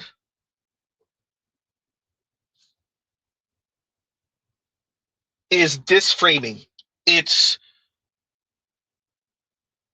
low-key slavery was black people's fault, don't you know? Right? Like, slavery existed all over the planet, and I mean, Africans did sell other black people into slavery, right? I mean, yeah, but what about everything that happened in the Americas a million miles away from Africa? I mean, you can't really blame white people for taking advantage of the human labor and whipping you and chaining you and raping you and, chattel slavery in America. And I mean, going to war with Haiti so that Haitians couldn't free themselves, and then taxing Haitians and, barring Haitians from trading with other nations who were mainly white, because there were no free black folks around that time in 1804. Not really, but okay. I mean, you can't really blame white folks for that. Huh?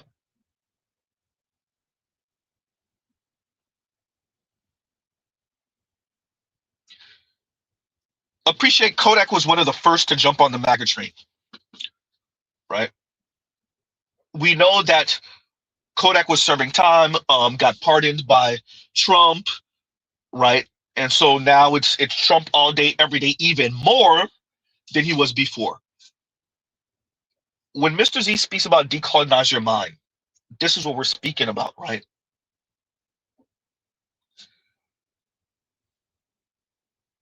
Most of us here are pretty knowledgeable about American history, about recent global events. And when I say recent, I mean over the past, I don't know, 2 centuries. And so there are certain things that we just won't say because we appreciate how it reverberates and how that carries. And we're a bunch of nobodies for the most part. You can see throughout Kodak's career, he has struggled with appreciating the responsibility of his words and his actions, particularly concerning black folks. Huh?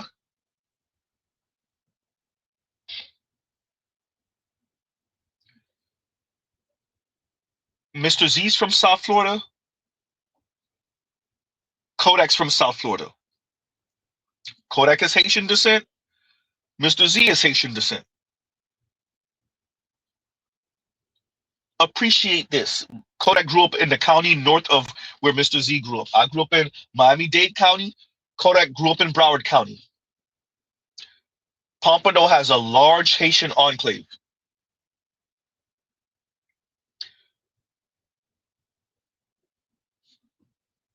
Kodak doesn't appreciate the weight of his words. And you can see that in how he's been moving throughout his hip hop career. This sounds empowering. Huh? The logic doesn't have to exist there. It doesn't exist. Including even what he was saying to other Haitians who's getting deported. This is weird mumbo jumbo stuff coming out of the mouth of a person who probably was on something at the time.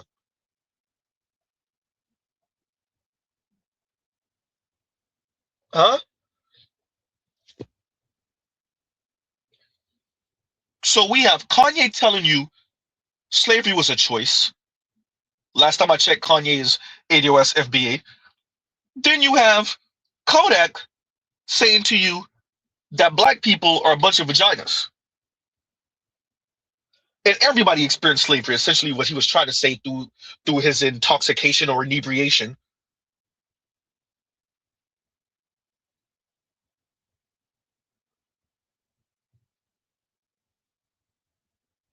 while telling Haitians, "Oh, I know y'all been here. Y'all really wasn't doing that much, and it's okay that Trump is gonna send 400,000 of y'all back, and we'll be all right in Haiti." And Haiti is upside down on fire right now,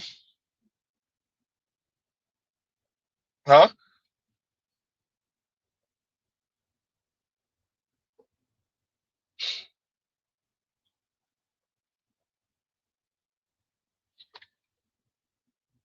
The issue we have, and once again, Mr. Z's title for the stream is setting the record straight. There's a lot of ahistoricism going on here. There's a lot of black people that don't know nothing about what has transpired concerning black people across the planet over the past half millennia. They just know slavery, Martin Luther King, Malcolm X, Rosa Parks, right? That's what they know.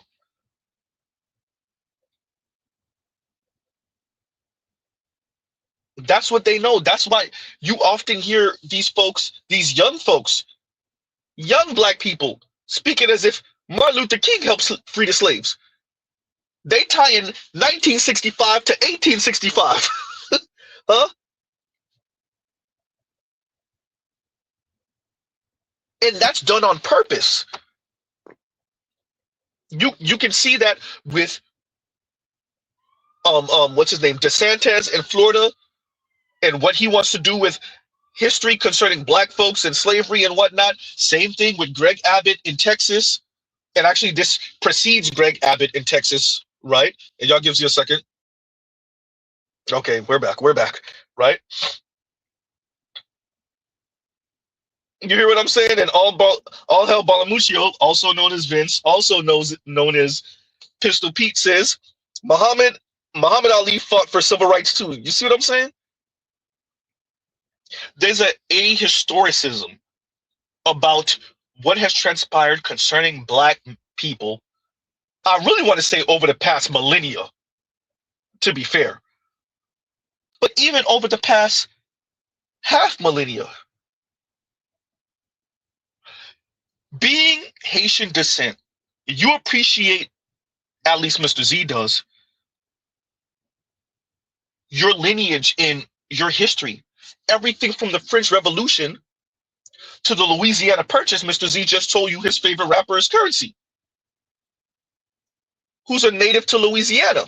Louisiana Purchase wouldn't be possible if it wasn't for Haiti, and if it wasn't for the fact that France was bankrupt because they were spending so much money fighting the British and fighting the Haitians at the same time. So they had to sell all of Louisiana, which include Mississippi, all the way up to what, if I'm not mistaken, Michigan and Illinois and whatnot. Oh, Illinois, Chicago. Chicago was founded by a Haitian. Okay, that's in the Americas. That's in America. Haiti helped to free Dominican Republic. Also, famous Haitian who wasn't in Haiti. What's his name? Dumas in France. The other great general that gets minimized. His son ended up writing The Count of Monte Cristo, The Man Behind the Iron Mask, right? Does Kodak know any of that? And Kodak has a zillion times more money than Mr. Z. It's not even close. Huh? Kodak doesn't appreciate that history and to safeguard that and to not defecate on black people and to not blame black people for being the victims of this particular history over the past half millennia.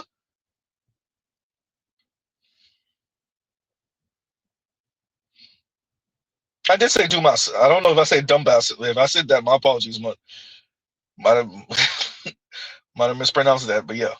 Thank you, all hell Balamuccio. Yeah. Exactly. I got more money than you though. And there's a limit to this conversation about money and wealth, right? Because you end up attempting to justify everything, bad behavior, wrong takes and perspectives because you have more wealth than someone else, or you earn more than someone else, or you have nicer things than someone else. And that then is supposed to say to everyone, including this person who you disagree with on whatever, my take is better than yours. I'm on the right side of history. And the proof of that is all these nice things, this money, this life, this lifestyle.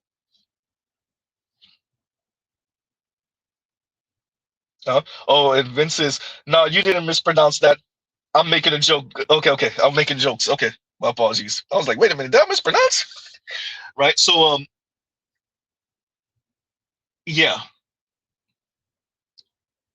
And I want to emphasize that Kodak's takes, and this is not the first time, even when he was speaking about colorism one time, and when he was going at Young M.A. once, and it's just all of these cringy, and I grew up with some of these dudes, right? All of this cringy stuff.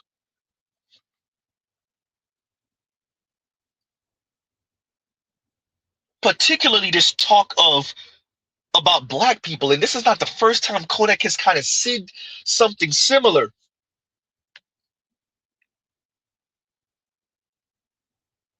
There's something to be said, and this is frightening, because we see this behavior with the ladies. On the limits of your, I could do whatever I want to do. I could say whatever I want to say, and who gonna stop me? Who gonna check me? Right? The who gonna check me? You see this with the edgelord white boys. You see this with black women. You see this with white women. You see this with Latinas and Latinos. You see this with even some black men. This who gonna check me? Who gonna check me, boo? You even hear this when some of us talk about FU money, right? Because the goal is whether you're right or wrong, who's gonna say something to you? Isn't that the goal? Where even if you dead ass wrong, people got to move around you like you're infallible. People have to fear you. Fear the repercussions of crossing you, even if they didn't cross you. And correct you, what the hell is that? Can't be corrected. I'm richer than you. Huh?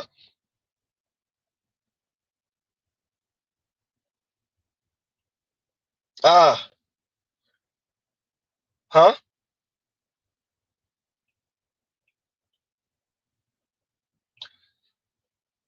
What Kodak said here, and I'm going to play it again for everyone.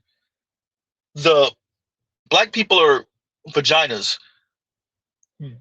How many slave revolts do we have recorded? It's a couple thousand, right? And that's what's recorded.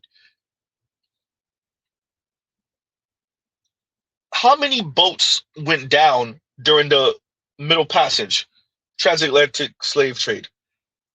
Kodak is whole Haitian descent and calling black people vaginas. Meanwhile, biggest successful slave revolt, Haiti, which echoed out throughout the entire Western world and helped to end slavery globally.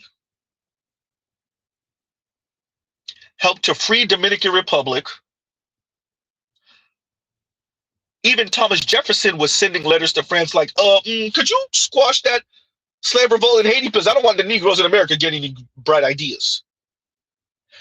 Helped to cause the Louisiana Purchase, which doubled U.S. land. Right? And even with this history, Kodak Black turns around and says to black folks that were vaginas.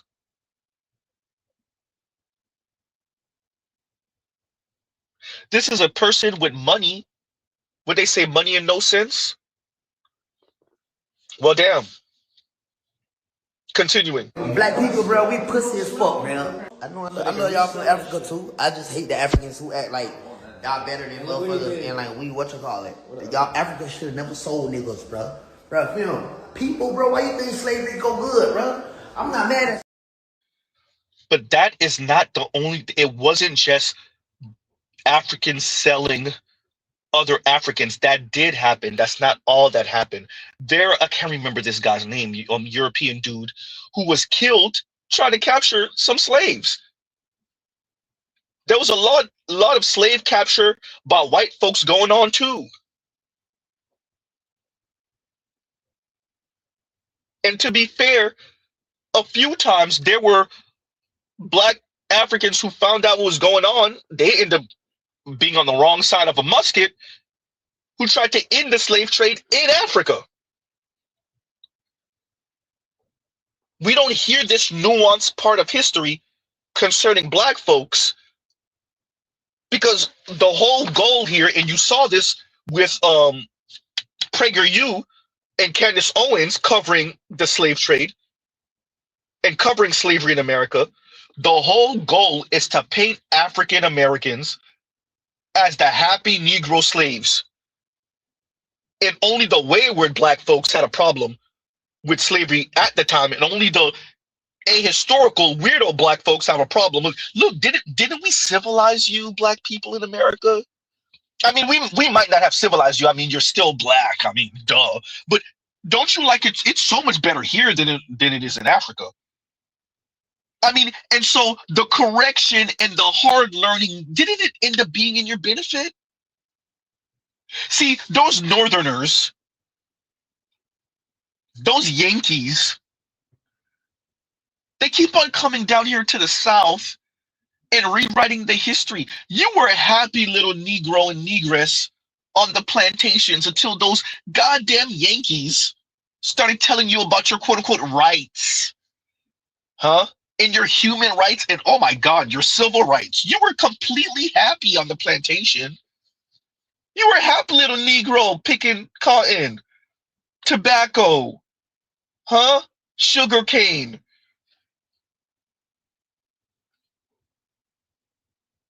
Huh?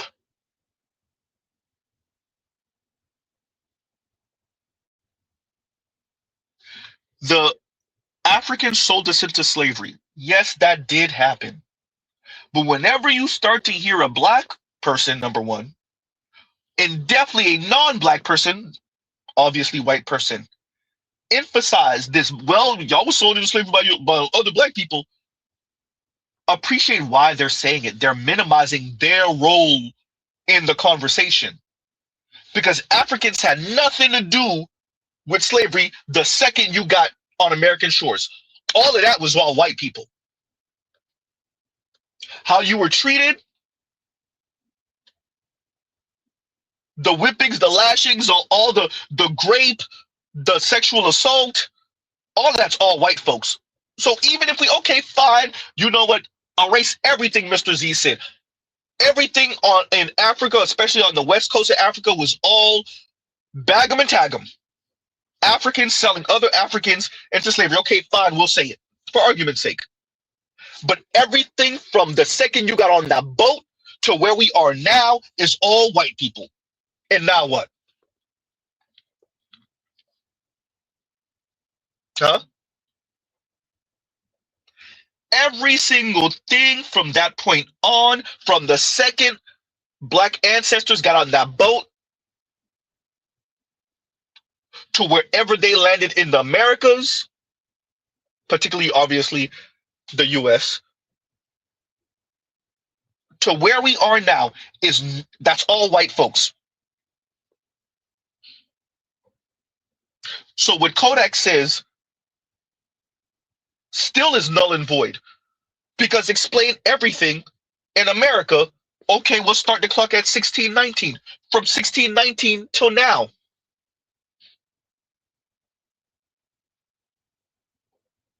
Huh?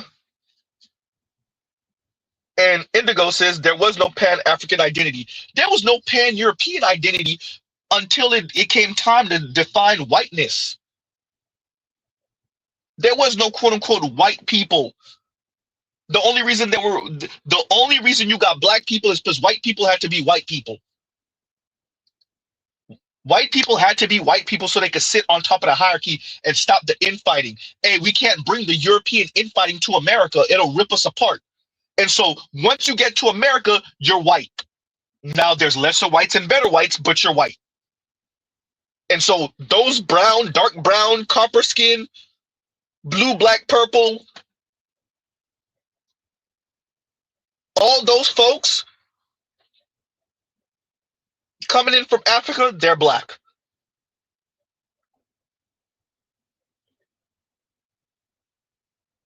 So the Italians and the Irish and the Brits and the French and the Portuguese and the Spanish, the Dutch, all of those folks from the Switzerland and Finland and Norway and Denmark, all of them were all white. Russia were all white. Yeah, we were infighting in Europe, but once you come to the Americas, once you come to America in specific, the US, we're all white. Now there's lesser whites.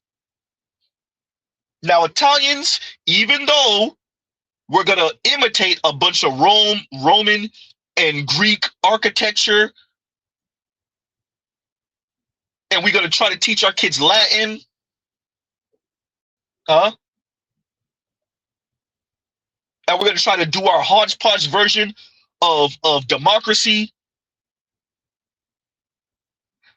Funny enough, the Greeks and the Italians, Rome is in Italy, they're the lesser whites. You Mediterranean whites, you're the lesser whites. Right? Exactly, Indigo. Ethnic whites. You ethnic whites, that includes some of you Portuguese and Spaniards because the Moors, and we don't know which one of y'all got some type of Negroid blood in you. Especially you Portuguese. We heard about that mixed black queen that y'all had over there.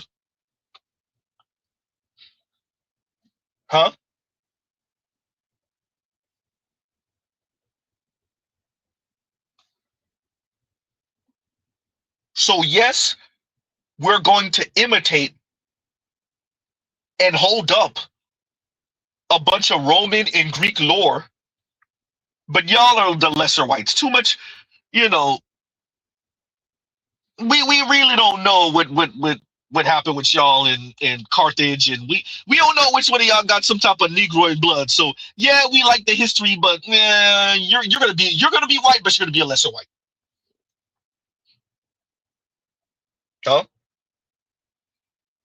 Same thing with some of you Russians and Eastern Europeans. We don't know which one of y'all got the Mongoloid blood going on. We done heard about Genghis Khan and all them, Kublai Khan and all them. So you white, but you're not a wasp white though.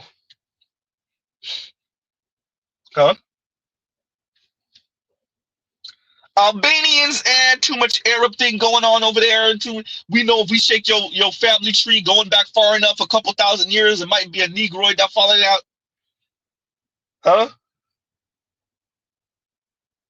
Oh no. They know who Kim Kardashian was way back then, but still, too many of that Kim Kardashian look. Yeah, you white, but you ain't white enough.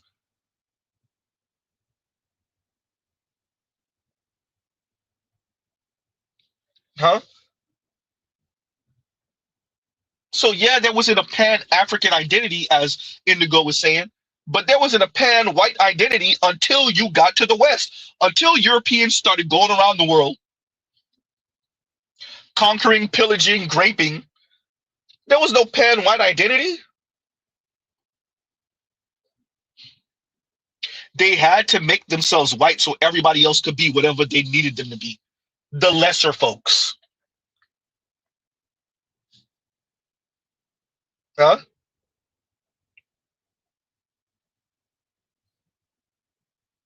They had to make themselves white so that they could make the indigenous folks red. And the Indian folks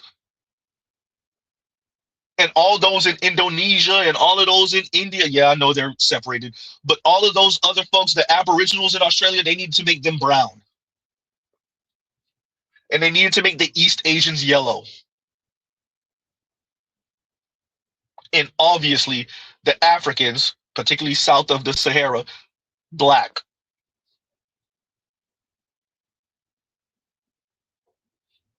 Does Kodak know that? He don't know that.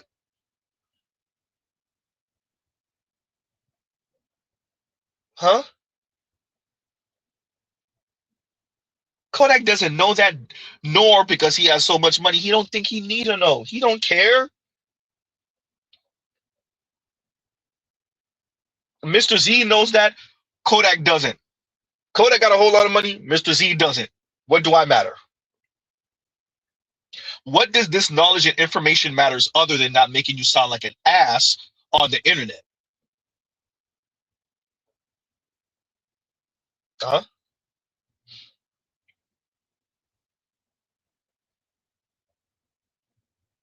To call black people vaginas. Huh? When you have the Zulus in the South Africa. Huh? You have the Ethiopians and the Eritreans in the East, namely the Ethiopians. You have the Nigerians and the Angolans in the West, Niger and whatnot. There's a whole lot of black folks on the continent that fought against white folks. Yes, they lost. But to call them vaginas, they fought them. They didn't just, hey, come in and just take over everything and take over the resources. Yeah, we don't have a problem killing you. No, no, no. You could kill us all. You could just take over and kill us and sexually assault us and torture us. Yeah, yeah, yeah. Huh? We're not even gonna count how many slave revolts all through Brazil, all through the US, all through the Caribbean. Huh? The first black president in North America was not Barack Obama. What's his name? Vincent Guerrero out of Mexico?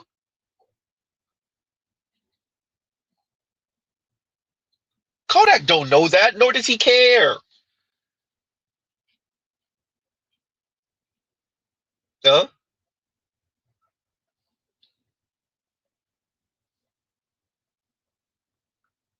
And a bunch of the folks that listen to him don't know, don't care. No one has contributed more to U.S. history outside of white folks, maybe, than black folks in the U.S. Point blank, period. Ain't no competition.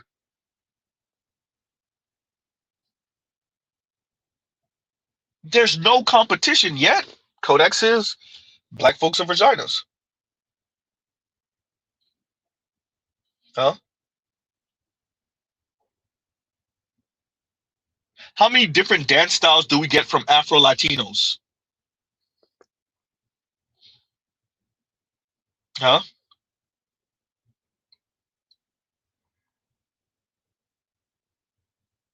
How much different the way we speak, some of the slang, you even hear politicians using it. I'm not talking about the black ones either. Come from black folks.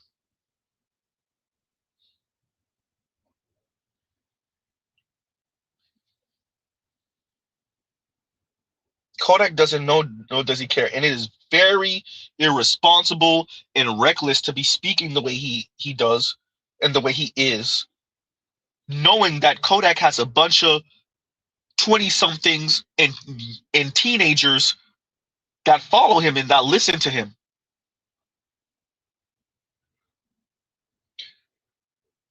You know, these folks don't appreciate all you do is dehumanize yourself and allow for white folks to justify their dehumanization of black folks and whatever messed up thing they want to do to black folks anyway.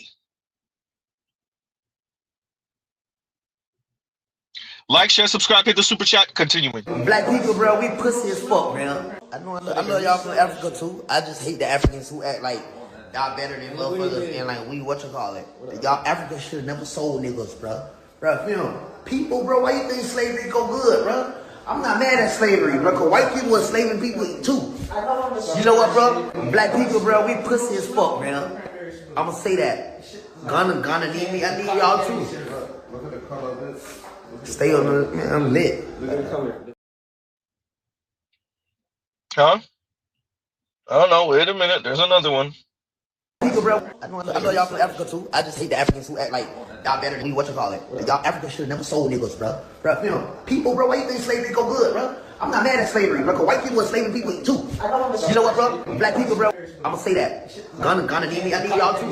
Look at the color of this. Stay on the, man, I'm lit. Look how the computer made this. Yeah, man, that's all I had to see. That poor ass was all I had to see, bro.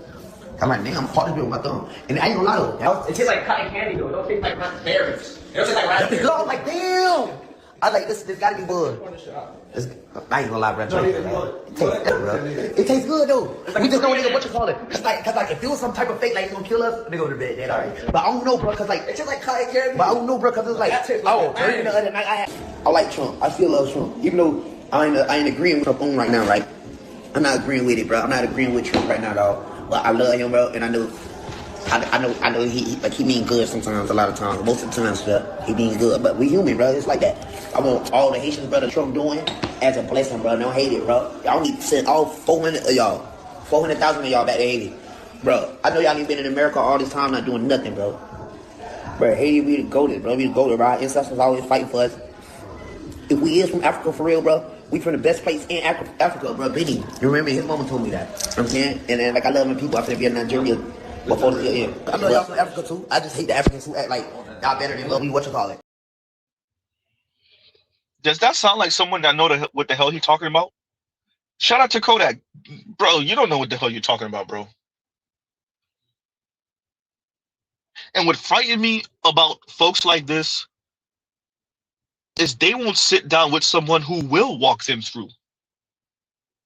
Huh?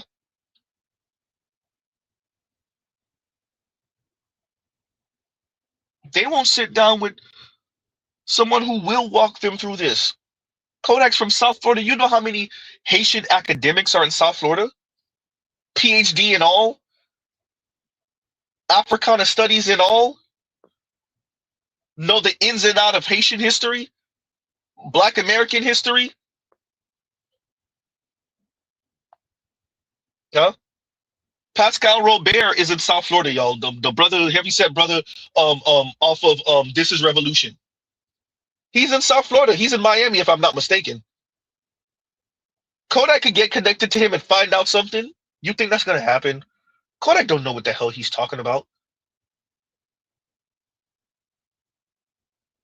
What's frightening in this now, this is the issue with the internet and social media. Yes, everyone has a mic. Yes, the internet has democratized the town square.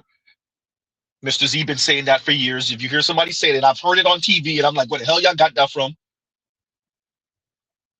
Yes, the internet has democratized the town square, and everybody has a microphone.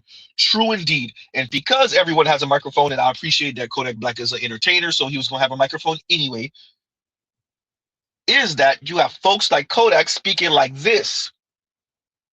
And his voice spreads wide and far. So yes, those of us here on Mr. Z's channel right now are like, Z, he ain't that serious. He not really saying nothing.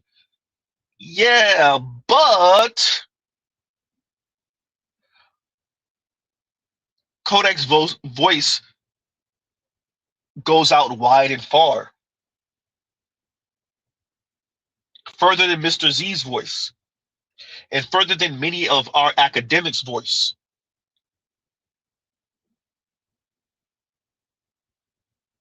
Huh? And there's something to be said, especially for us as men, and black men in specific. One of the most, and you see this with some Asian men, instead of folks admitting that we lost to Europeans because of their technology, not even because they have a superior worldview or organizational skill or any of that, simply because you were outgunned and outmatched. Men in particular, men of color, find this weird way of feeling empowered, which is that you gave up. Well, you ain't really fight for real. What?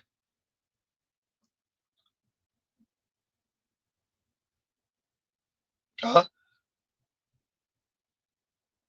And Joe says, Trump recently asked for some quote unquote nice whites from Norway and Scandinavia. Yeah, well, so this is the Civil Rights Act, the part of it that allowed for immigrants to come in. It wasn't, people are not really going into detail about how that worked. It limited certain type of immigration and it prioritized European immigration. So when Trump says Scandinavians and Norwegians, he wants to go back to a time when we import white folks primarily. I would argue he kind of signaled that with the white Africans, the Afrikaners, that he was trying to bring in because of whatever quote unquote persecution they're going through in South Africa.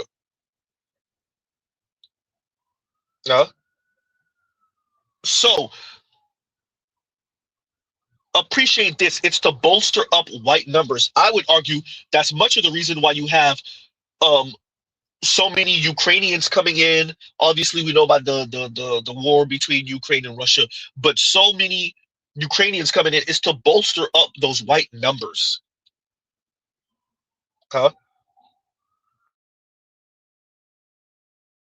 Y'all gives you a second.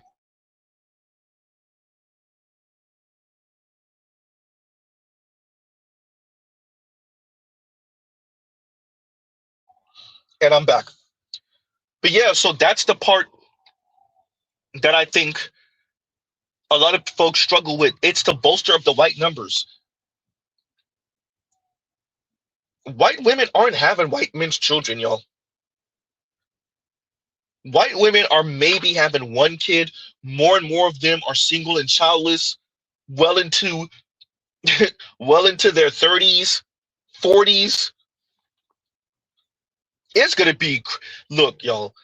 Let Mr. Z say this now, for especially for us millennials under the age of 45. When Xers are 65 and 70, that's when everybody's going to really realize what the hell is happening with this population. See, we get it.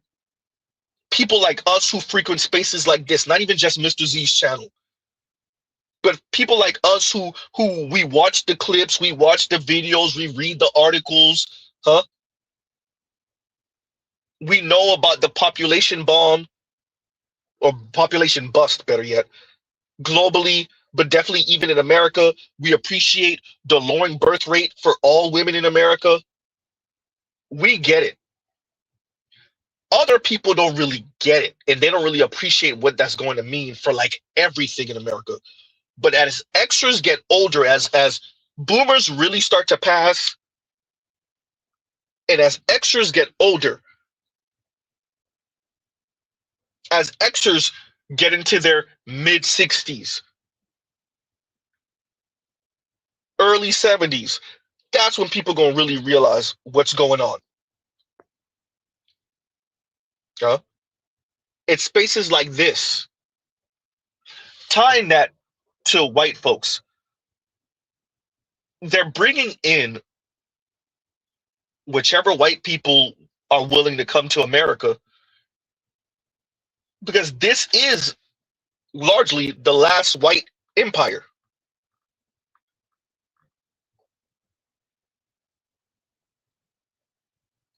They're looking at Europe like Europe's a lost cause. It's done.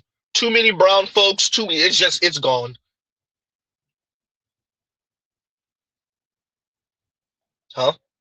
That's how they see it. Is it? There's just too many brown folks.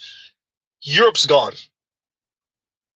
They let in, quote unquote, they let in the horde, and it's done.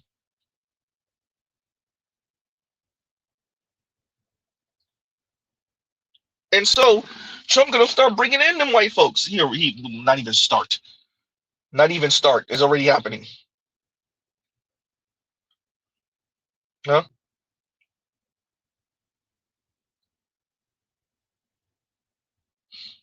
This is important to say. And Dr. Dizzle says it wasn't just that Africans were outgunned, they were often outnumbered. Whites saw themselves as quote unquote whites. African tend and still do see themselves as their tribe and religious spirituality first.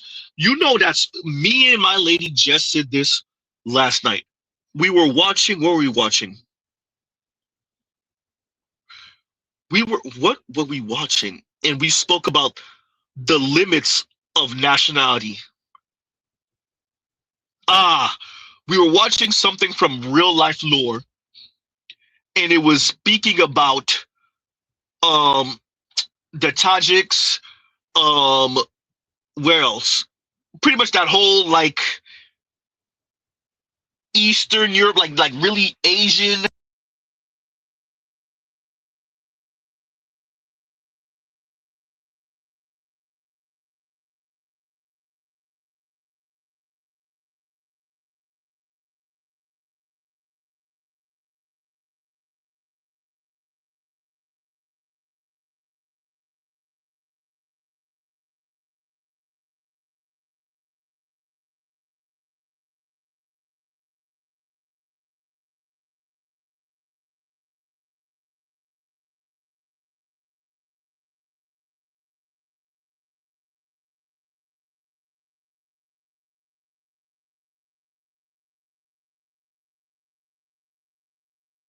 He didn't even realize that my screen went dark. I hope y'all can still hear me.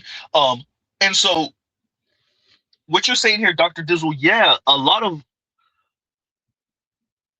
non-white folks, but you could definitely obviously see it with black folks, particularly coming out of Africa. They don't really appreciate the organizational power of the state and how your little tribe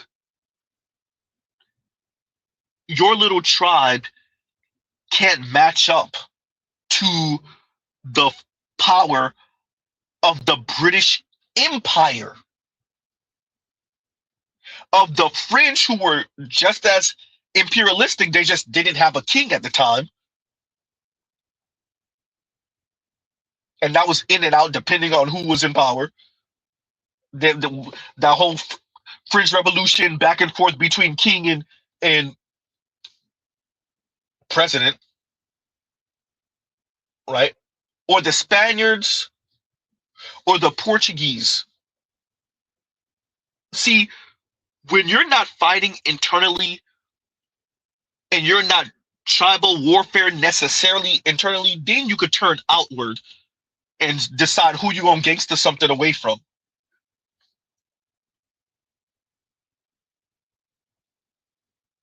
So a little tribe of a couple million people, and out of a couple million people, maybe you have a couple 100,000 fighters.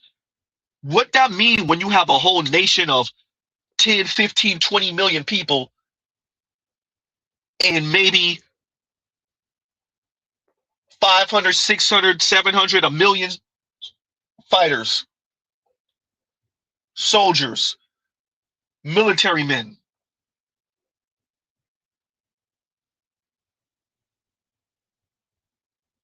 Yeah.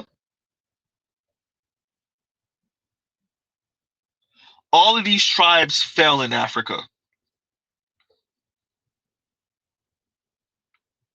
White folks were able to take advantage of all the internal conflicts every single place they went, whether it was South America, Central America, North America,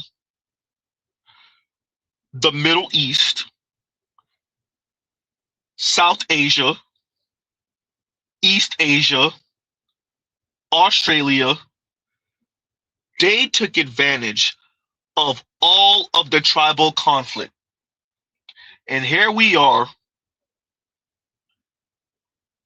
in 2025, And yet you have black folks who still don't get it yet, Kodak.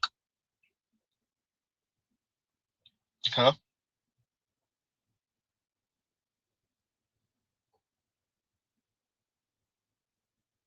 You have black people the globe over who still don't get it yet. Because I want everybody to appreciate this whole white lash, this backlash from white folks is not just an American thing. This is not just an American thing. White folks' population is going to the crapper quick, fast, in a hurry. And they're blaming everybody for it.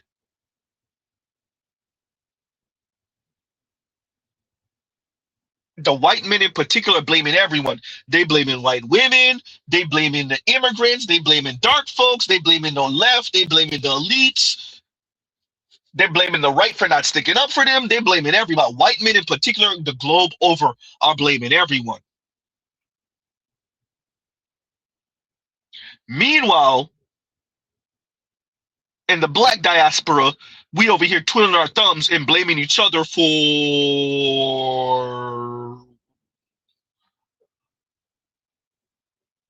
being on the wrong side of white folks.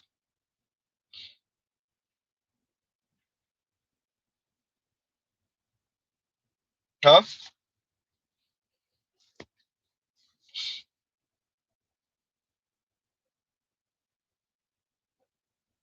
Oh, man.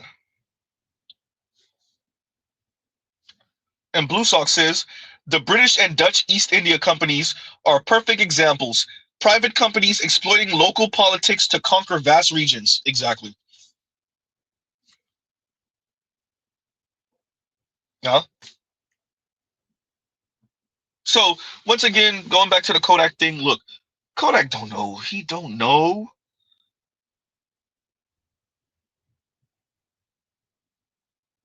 And of course, he's a Trump supporter. Trump got him out of jail.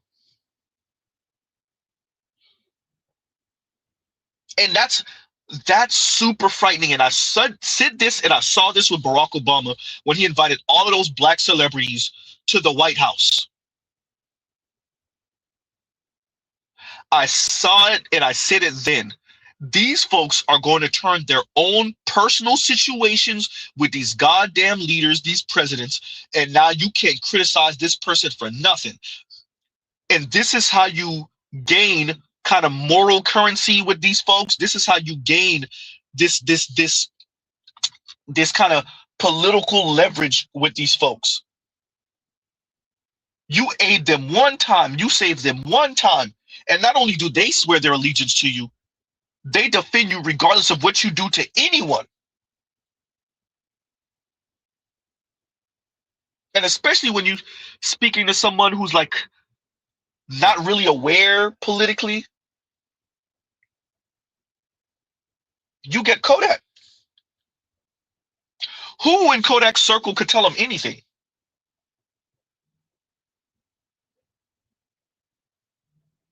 Huh?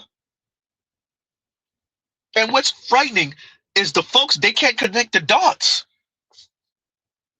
See, Kodak saying, you know, yeah, there's certain things I disagree with Trump with, but you know, I still love him. And yeah, you're not connecting the dots, dude. You're not connecting the dots. You don't know who the hell Stephen Miller is. You don't really appreciate Trump's comments about S-hole countries, coupled with him saying, hey, what about the Scandinavians and the Norwegians? Why can't they come to the country? You're not connecting the dots.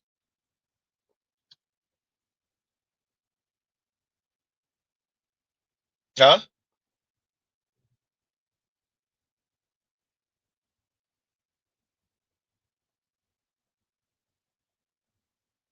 JD Vance throwing his own goddamn Indian wife under the bus. Y'all not connecting the dots. Kodak, you're not connecting the dots. And you don't care to. All you know is Trump got you out of serving time. Okay, understandable. Huh?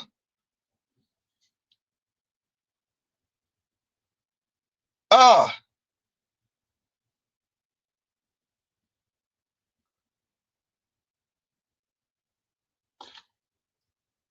it's a white takeover, especially, and I'm going to cover that in the next day or two, maybe tomorrow also. That the recent article about essentially did we take it too hard on white folk, white men? This conversation about reparations for white men or white young men in particular. All of this talk, huh? And even the article that said, so many of these white men aren't in position. It only spoke about one industry. I think writers,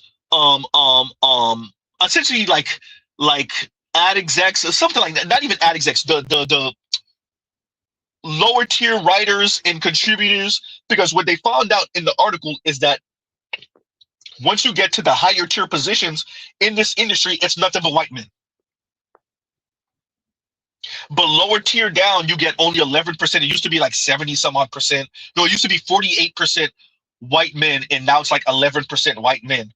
But that's at the very bottom tier list. Once you start going up, it just progressively gets more white male and more white male. That part was buried in the article somewhere at the end. So this is not even for all industry, by the way.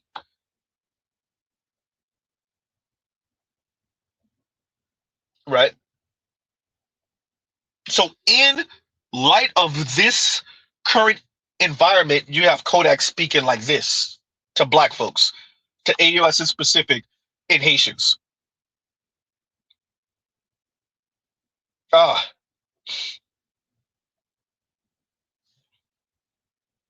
And Arsenal says, Trump is racist but transactional. He can be bought, and white liberals and black Dems will block any possible deal blacks would have with him for reparations, anti-black crime bill, etc.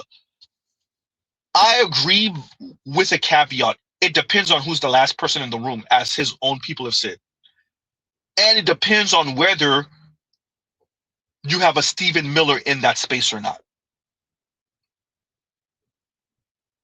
I do think Trump doesn't have any real principles. Very few, actually. For me, it's never been about Trump in a vacuum since he became president back in 2017. It's about Trump's ideas, whichever ones he has, and definitely about his cabinet, his administration, and the folks that are around him. There are people that you have heard Mr. Z mention over and over again, even though he didn't show up to the inauguration or anything like that. The Curtis Yarvins of the world, the Peter Thiels of the world, right? The Stephen Millers. Y'all heard me keep on referencing Stephen Miller over and over and over again, even before I remember what his name was. I was like, yeah, the guy that looked like the guy from whatever movie. What was that? The joint with King, Ant-Man with King, and the little dude that was on the wheelchair looking thing. I forgot what his name is. Somebody had told me that way back when, and I was like, Stephen Miller looked like him.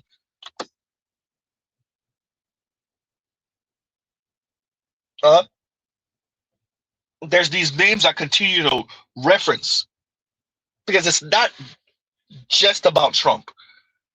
It's not only about Trump. Look at who he has. Modoc, yes, thank you. Thank you, Stephen. Modoc. And I said, Stephen Miller looked like him. Because he does. How many of y'all, shout out to all my day ones who heard Mr. Z say that one. That was last year sometime?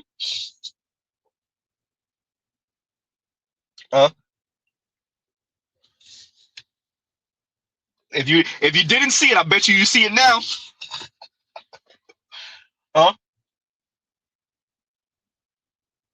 And all these cartoon villains, it's not really only about Trump. I don't think Trump believes in much. It's not really about him in a vacuum. It's about his administration and the people around him.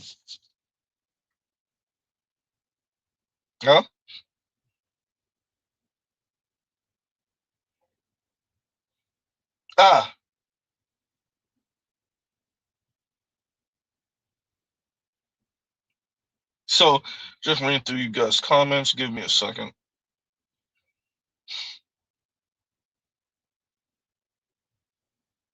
Kanguru says that's why the FBA African Caribbean beef is dumb. While we are busy trying to separate ourselves and position ourselves as the better servant of whitehood, they are clicked up and active against us. I understand what you're saying. I do appreciate that ADOS and FBA had to make a distinction because of the codex of the world, right? Right? Or the Nigerian young lady I covered a few months ago.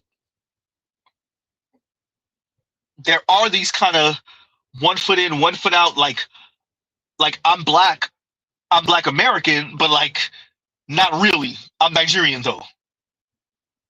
I'm black American, but not really. I'm Jamaican though. Right? I'm black American, but not really. I'm Haitian though. I'm Ethiopian though. I'm Eritrean. I'm Somali though. It's like this 1 foot in, 1 foot out, where like I critique the behavior of black people as a black person, but then not really though.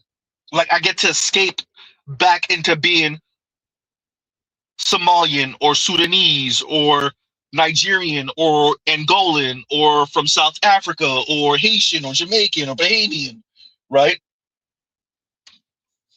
And so, particularly in America, in the US, I get what you're saying, but I appreciate why ADOS FBA folks felt a need to make that delineation. Now, here's the thing. Do white folks really actually care? Nah, not really. No, not really. Nope. Nope.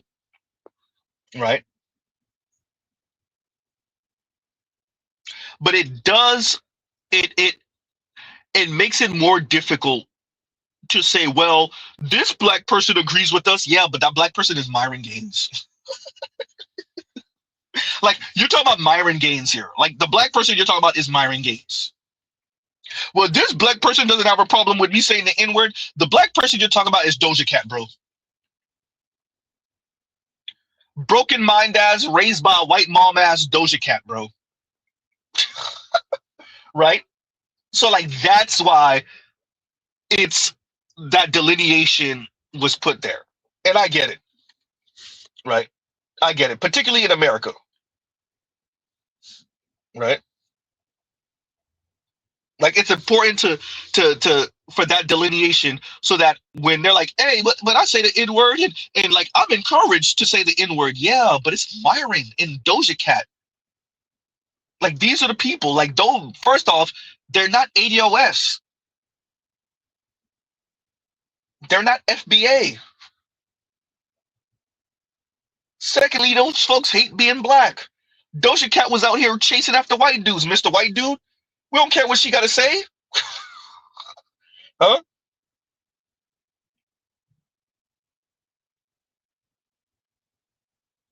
And we don't know who likes white peen more, Myron or Doja Cat. Ooh, goddamn! So you said that out loud. What's going on, Art? And Art New Style says white folks are too busy looking to pick which side benefits them and carry on their agenda. Standard operating procedure. I agree. Right. And Hitflix says, but you have to weed out the compromised turncoats. True. Huh? Arsenal says, second generation and preceding Caribbeans are essentially FBA culturally, with some connections to the island, Biggie, Kareem, Abdul-Jabbar, etc. Yes, and I would definitely say third gen. Once you get to the grandchildren, this is a done deal. Once you get to the grandchildren, all you have, if you have boys, is the surname. That's all you have is the last name. The second gen might be able to speak the language, obviously like the food. Even the grandchildren might like the food and speak a couple of words. But that third gen, yeah, it's a done deal. You're going to have to keep them going back and forth to Jamaica for them to really still have a connection, or keep them going back and forth. We're talking about the grandchildren here. Keep them going back and forth to Haiti or Nigeria for them to really feel like they have any bit of connection. But if they've only been there twice and they're now 20 years old, it's done. It's done. Right? The children, yeah, like I said, they'll eat the food, they'll speak the language, they'll still do cultural things. But by the time you get to the grandchildren and the great grandchildren, that's not even a conversation. They're gone. Right? They're American as American pie. But even with the grandchildren, if you don't got them in and out of Jamaica twice a year, 3 times a year, right? In and out of Haiti, in and out of Nigeria, in and out of Somalia or Sudan, it's done. It's done. Right? They are Black Americans at that point. Huh? Nipsey Hussle. Uh-oh. Huh? What's the name of the comedian again? What's her name? Right there. Damn, her name is right there. Who dad is from East Africa. And she be a damn off her rocker all the time. Why did I just miss her name? Her face is right there. Mr. Z got to work on these names, y'all. Y'all know who I'm talking about. They Black American as you could get. They wasn't in and out of Africa. No. Kodak's not in and out of Haiti. And Kodak has a child too. He is done. Tiffany Haddish, that's what I was talking about. Yes, sir. Tiffany Haddish. Isn't Tiffany Haddish dad from wherever in East Africa? Don't mean nothing. She wasn't in and out. Huh? Nipsey wasn't in and out. His dad is African descent too, isn't he? There's a number of folks. Huh? So if you're Akon, that's different. If you're Wyclef, that's different. Right? Oh yeah, her dad is Eritrean, see?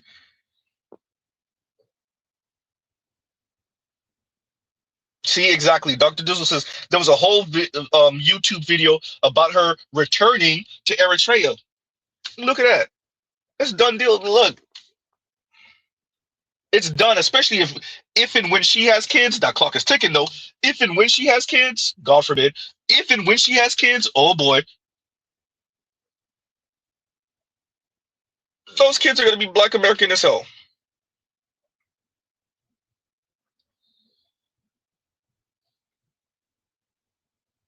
Huh? Nipsey and Lauren London kid. He ain't no African. He's just black. He's just black. Huh? So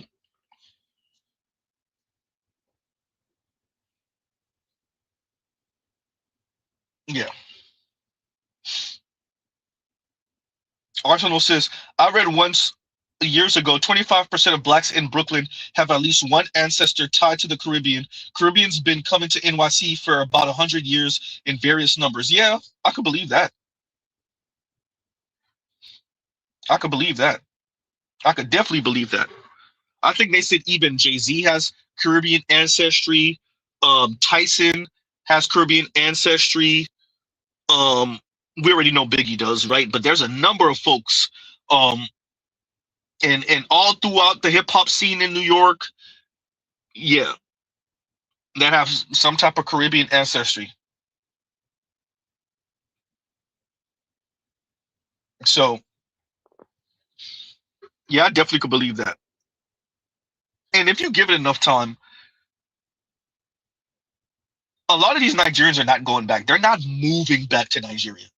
The children and especially the grandchildren, ain't no going back to Nigeria. Same thing with the Haitians. I could tell you that from experience. The grandchildren Haitians, especially the grand and great grands, there's no going back to Haiti. Huh? The grandchildren and especially the great grands, there's no going back to Haiti. Not to live. Huh?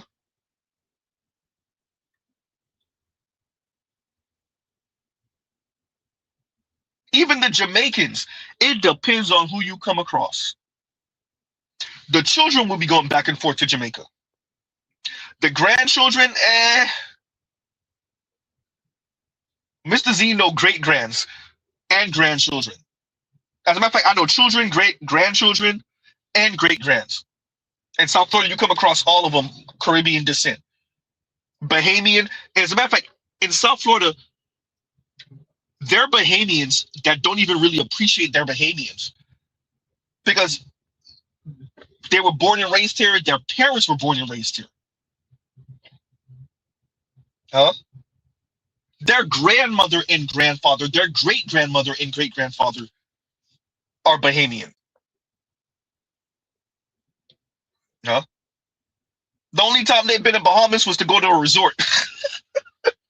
Yeah, it's done. It's done. Uncle Luke and all. Oops. Huh?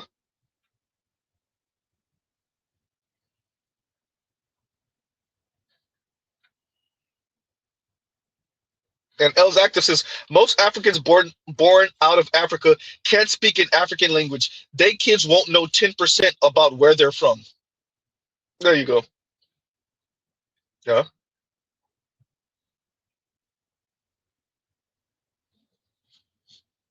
It's done. It's done, y'all. How many people? If you didn't know how many, look how long it took for Black people to know that Kamala Harris' mother was Indian.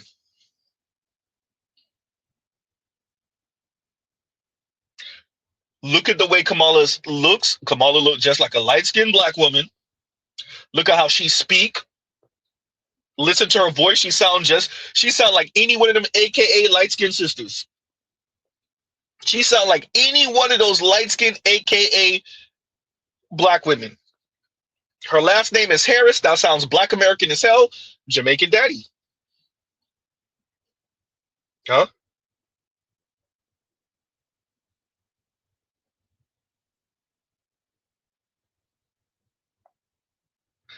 When Barack Obama and who was it that got caught looking at Kamala Harris walking up the congressional steps, how long ago was that? Barack was still president, right? Yeah, he was still president. Mr. Z knew ever since then. Nobody knew Kamala mom was Indian. Nobody knew Kamala mom was Indian, y'all. Nobody knew. Nor did they care. Huh?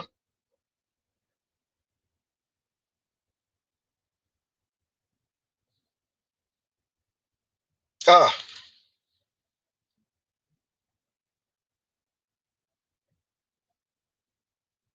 And Arsenal says, anyone who went to school with Kamala at Howard will tell you she moved and was seen 100% as a fellow Black. I know, right?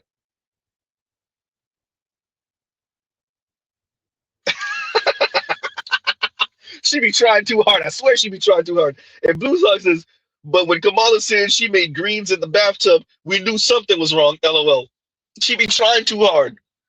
Huh? How she was smoking out in law school, listening to Pac. Wait a minute. In the 80s? Wait, what?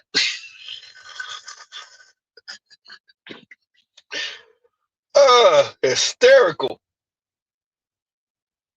You was trying too hard, lady. You were trying too hard.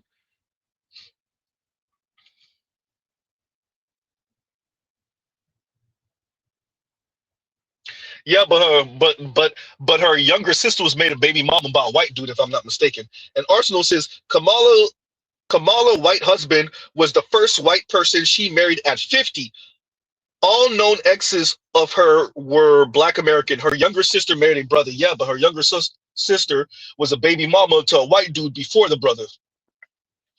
Which speaks to how a lot of Asians move, South Asians and East Asians. Huh? These Asian women move like white women. Huh? Jeannie Mai told you. White man for the main course, Black man for the side. Black men to get thrashed and dashed. Huh? Black men for the thrashing.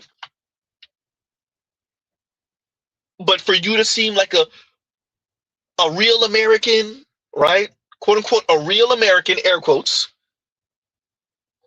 and for you to show your American bona fides, that's where the white man comes through. That's when you Usha Vance. That's when you marry your good white man, Dinesh D'Souza's daughter, huh? Nikki Haley, oops. Mindy Kaling, yikes.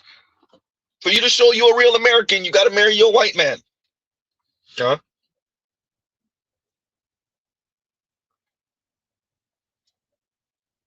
That's where that come in.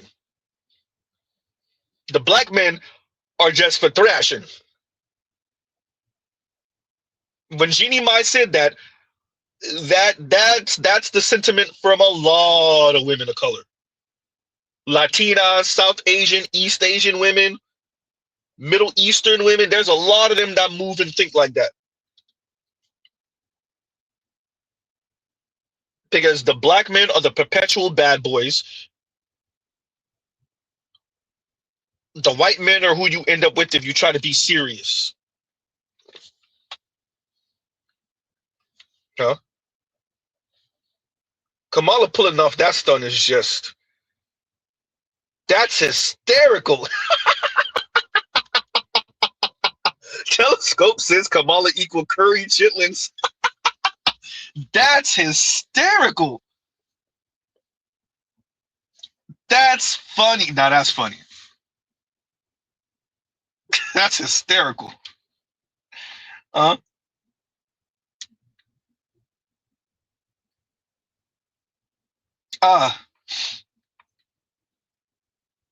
That's hysterical.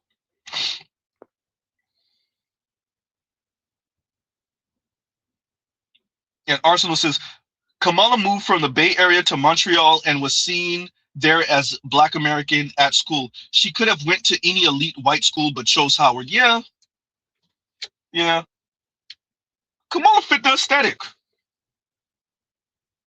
Kamala fit the aesthetic. Kamala fit the aesthetic of all of them. From Amanda Seals to Angela Rye to Fannie Willis to what's the name of the sister out of Baltimore? I forgot, the little cute light skinned sister. I heard her and her husband got divorced. The one that proceeded over Freddie Gray.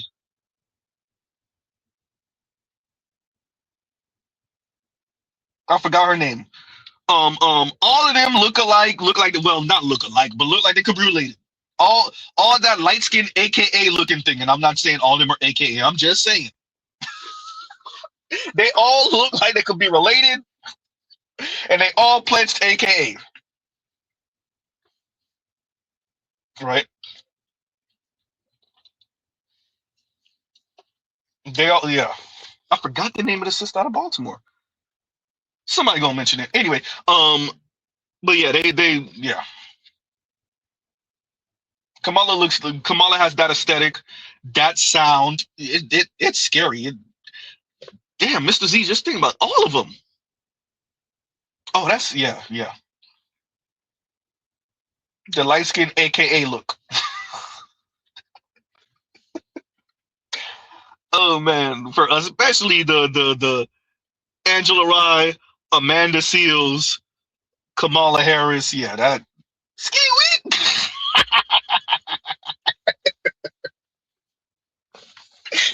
No, Z, stop. Huh? What was the name of homegirl from? Y'all give Z a second. I gotta find her name because it's gonna drive me crazy. Wait a minute. Y'all talk amongst yourselves.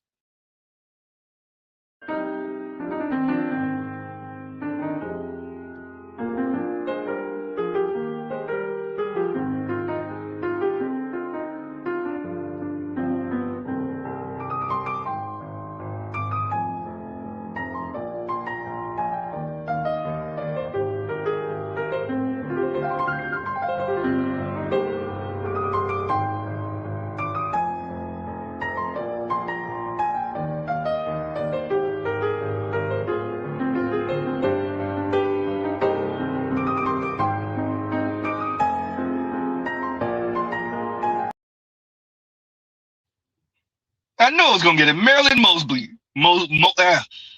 Mosby. There we go. Marilyn Mosby. Yeah, all of them look like they could be related. All of them look like they could be related. Marilyn Mosby look like she could be damn Kamala's sister or something. Or Angela Rye's sister, quite frankly. Or Amanda Seale's sister. God damn. Or Fannie Willis' younger sister. That's scary. They all look like they could be related. Marilyn Mosby, because you pronounce it right. There ain't no L in there. Marilyn Mosby, Kamala Harris, Fannie Willis, Amanda Seales, Angela Rye, not so much Tiffany Cross. Kind of, sort of, not really.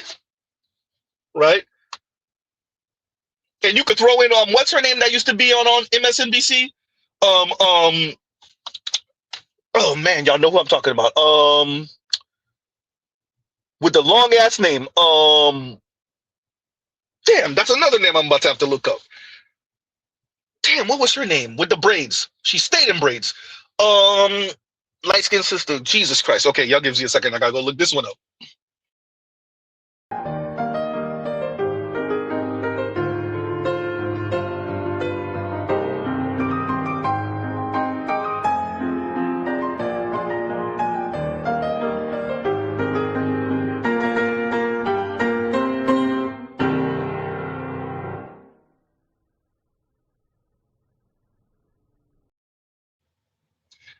Remember, yeah, thank you. Before I even could get to it, Melissa Harris Perry. Melissa Harris Perry, they all look like they could be related. It's scary. Talking about Melissa Harris Perry, Mr. Z Ramen. They all look like they could be related. Melissa Harris Perry, Marilyn Mosby, Fannie Willis, Angela Rye, Amanda Seales. Now you could include Tiffany Cross. Tiffany Cross, that's scary. That look. Oh man. Why y'all all look like sisters? What type of psyop? Oh man, and it's really scary because Marilyn Mosby and Melissa Harris Perry really look like they could be related. That's some scary stuff. That's some really scary stuff. Jesus. Yeah, I get it.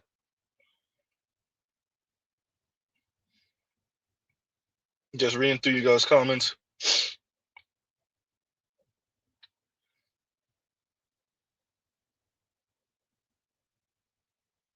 Reading, yeah, Melissa Harris Perry, man. Arsenal says, African Gen Z are fairly pro-Black American despite what we hear. Why? They grew up with TikTok, IG, and consume Black American culture. I've been to the continent. Got love. Yeah. Yep. Throwing Jasmine Guy and Cree Summers, Art said, they could be more like, you know who they look like, who look like she could be related to them. Homegirl out of white homegirl that was trying to be black, Art. What is her name? Out of Washington State. That got exposed years and years and years ago. She looked like she could be related to Cree Summers. She looked like she could be related to Cree Summers. Current Cree Summers? Yeah, she looked like she could be related to her. What is her name? Somebody gonna say her name. Rachel Dolezal. Thank you. Yep, Rachel Dolezal. Thank you. Yep, Rachel Dolezal looked like she could be related to Cree Summers. Somebody tell me I'm lying. I dare you. I dare somebody to tell me I'm lying. And she looked like, yep. And she like she could be related to Jasmine Guy. Somebody tell me I'm lying. No wonder y'all thought she was black. Huh? No wonder y'all thought she was black. She tan a little bit. And then y'all started thinking that she was black. Huh? That's some scary stuff. Is she related to Tina Marie? Stop playing. Stop playing. You said laughing my butt off. Okay. She ain't really related to Tina Marie, but that would be hysterical. Oh, that would be funny. I done put Sade on this list because, like, even though shout out to all my light skinned sisters with the big ass foreheads, cute with big ass foreheads. Nah, Sade, nah. Because Sade's forehead is bigger than theirs. Goddamn Z. Paula Patton, that's another big forehead, light skinned sister that's cute. She cute. She attractive. Paula Patton's attractive, but that's another light skinned big forehead. Rihanna, you know what? All of them, you could throw them in the Rihanna camp. They all, as a matter of fact, we should probably go from oldest to youngest. So yeah, Sade, you could throw Rihanna and Paula Patton in that camp, even though Paula Patton has more body than them, but still. Well, no, Rihanna since the babies, she got body too. Y'all could throw all of them in the Sade camp. The light skinned sisters with the big forehead.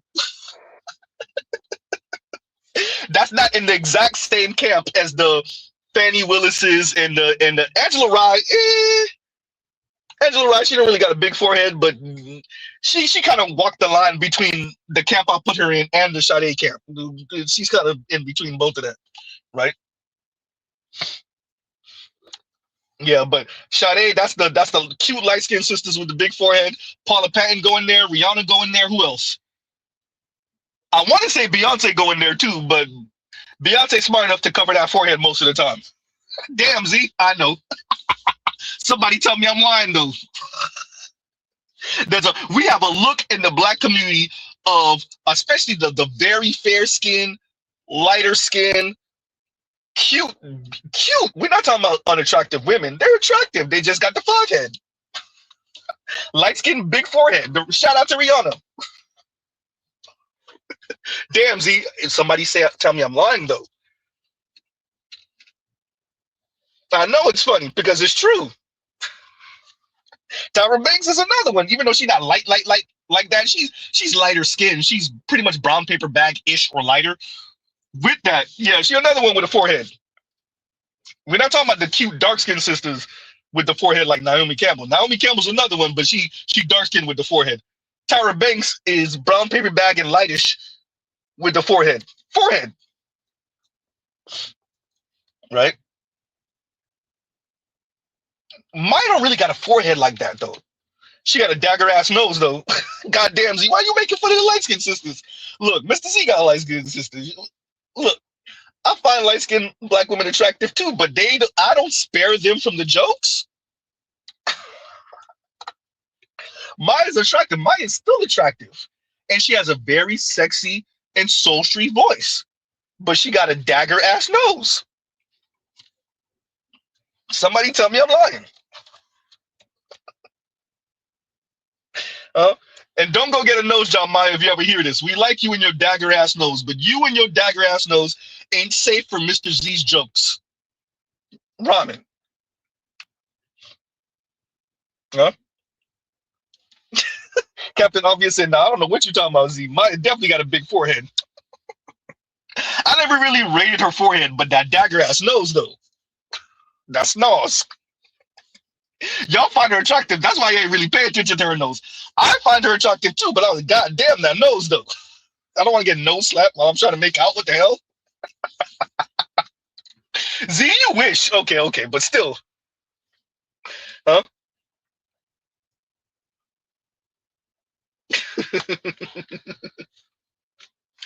All right, y'all. Look. We passed 3 hours, and this is reckless. And Z got things to do. I actually really do have things to do. And but I just wanted to make sure that we covered this today. Look, we went way off the reservation today. But yeah, shout out to all the sisters that look like they could be related. Angela Rye to Amanda Seals to Marilyn Mosby. Yeah, all of them. Melissa Harris Perry, all of them. Kamala Harris. Y'all look like y'all came from the same mom and slightly different looking dads.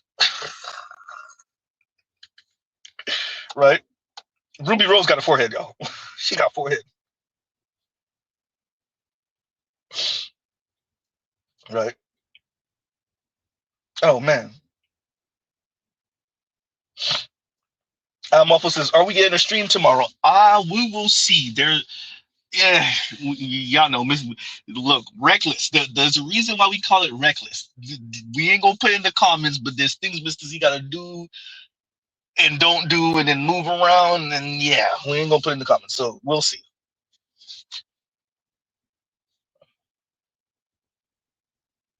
Oh, yeah. One last one. As far as Kamala Khan, don't forget the oldest daughter from the Cosbys. And what's her name? Zoe Kravitz. What's her name? Daughter. Put her in the light skin, cute with the big forehead. Put her in there too. If we gonna mention the Cosbys, put them Zoe Kravitz in the light skin, cute sisters with the big forehead. She going to Sade camp also. Oh man, how you? She's pretty. She's not as. She doesn't have the same exact sex appeal as her mother, which is crazy, right? But y'all both light skinned with the. It's just Zoe Kravitz's forehead is bigger than her mom's forehead. Goddamn. Oh man. Talking about cute light skinned sisters with the big forehead. You could throw Zoe Kravitz over there with Rihanna. I just want somebody to tell Z I'm lying with the categories. I'm just saying. I might spice this. This might be a whole different standalone video talking about the light-skinned sisters with the big foreheads. Ladies, we're not saying we don't find you attractive. Y'all are still attractive, but y'all not spared from getting made fun of. Everybody can get on Mr. Z channel.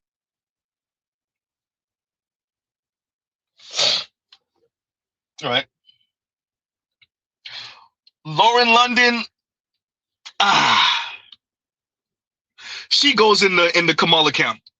She in the Kamala camp. She got a forehead too, but she go in the Kamala camp.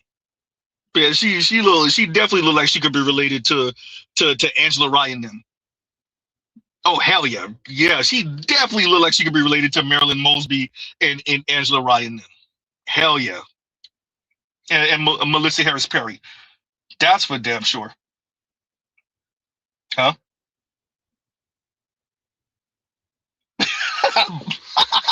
Vince, I ain't gonna read that out loud. Hysterical. That's hysterical. I'm saying there's a couple of people I'm pretty sure would agree with you on that. There's a lot, and not even a couple. There's a lot of people that would agree with you on that, right? Not Nunu, right? All right, y'all. Aisha Curry. That's a good one. That is a good one. Aisha Curry go in the Vanessa Williams camp. That's the light-skinned sisters with the brown eyes, with the very visibly brown eyes, right? Yeah. Aisha Curry go in the Vanessa Williams camp. That's the light-skinned sisters with the green eyes, the very light bright brown eyes, the grayish brown eyes. Yeah. Aisha Curry going to Vanessa Williams camp. There's a couple of sisters. That's the camp for them. It's all light skin at the end of the day. It's just slightly different.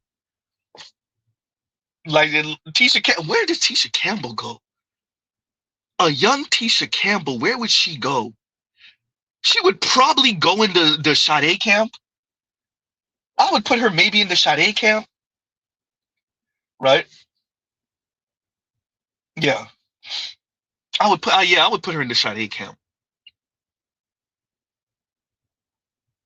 You know, even though her skin color is brownish, she damn near on the brown paper bag line. Melissa Ford, you can put her in the Fannie Willis camp. Yeah, you can put her in the Fannie Willis camp. Melissa Ford is in the Fannie Willis camp too. Yep, definitely. Put what's her face? How did I just forget her name?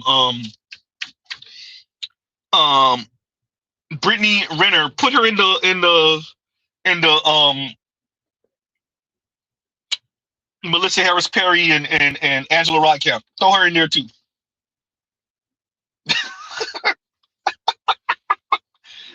Definitely. Well, she got a forehead too, though. She do got a forehead. Melissa Harris Perry got a forehead too. Melissa Harris Perry walked that line. She be trying to hide behind them braids, but when she put them braids back, I'm just saying. Yeah, no, Brittany Renner walked that line between the Sade camp in the Angela Rydam camp, right? Yeah. That's funny. Look, I gotta go, but this is funny. Captain Obvious says, Rihanna's forehead is what happens when you keep your thoughts to yourself. That's hysterical. Oh, that's funny. Oh, man, that's hysterical. But yeah, shout out to all the light-skinned sisters. Look, not all of y'all are light-skinned with the big forehead. Not everyone, right? Shout out to Paula Patton. Shout out to all of y'all. Not everybody has a big forehead, right? Not all the light-skinned sisters got big foreheads. And not all of y'all look exactly alike. That's a lie. There's different camps. You got the Vanessa Williams camp. You got the Sade camp. You have the Marilyn Mosby in them camp. They all light-skinned. They almost all look like they could be related, but they're just slight deviations in look and phenotype. Oh, the light-skinned chick from Coming to America. Oh, that's a good question. And she was in the second one. I saw the second one. I would put her. She don't really got a forehead like that. Not that I remember. Where would she go? That's a good. Art might have got me on this one. I don't know what light skin camp. Where was she going? Ugh. I don't want to put her in the Sade camp. She might got to go in that Melissa Harris Perry them camp. Tyler got a forehead. Tyler's cute, but Tyler got a forehead. Tyler definitely going in the Sade camp. You'll just toss her right in the Sade camp. That's not. I didn't even have to think about that for half a second. I didn't even. Tyler's in the. She got a forehead. She's cute, and she's a little more brown than what we're describing. But yeah, you could throw her in the Sade camp. Yeah, she's in the Sade camp. Art, I would put the sister from Coming to America. You could put in the Melissa Harris Perry Kamala camp. Yeah, definitely in the Kamala camp. Yeah, we'll put her in the Kamala camp. Well, damn, Z. I'm saying Tyler is definitely in the Sade camp. That forehead. She cute though. Just saying. But the forehead. She got a slight accent, yeah, but that forehead though. And she cute, slim, could dance. Yeah. Yep. Rihanna, yep. Her and Rihanna, yep. She down that line with Rihanna. That's the forehead camp.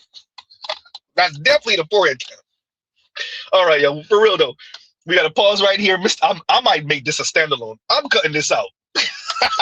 Hey, don't send this to y'all girlfriends and y'all wives that are light skinned with foreheads. They gonna hate me. Right. So we'll pause right here. Look, Indigo, we gotta end up because I'm gonna be here forever. Y'all gonna just drop names. So we'll pause right here. Love, peace, and chicken grease. Y'all go check out other Black Manosphere content, other non-Manosphere content for the love of God. And not Naomi Osaka, because y'all stop. Mr. Z out.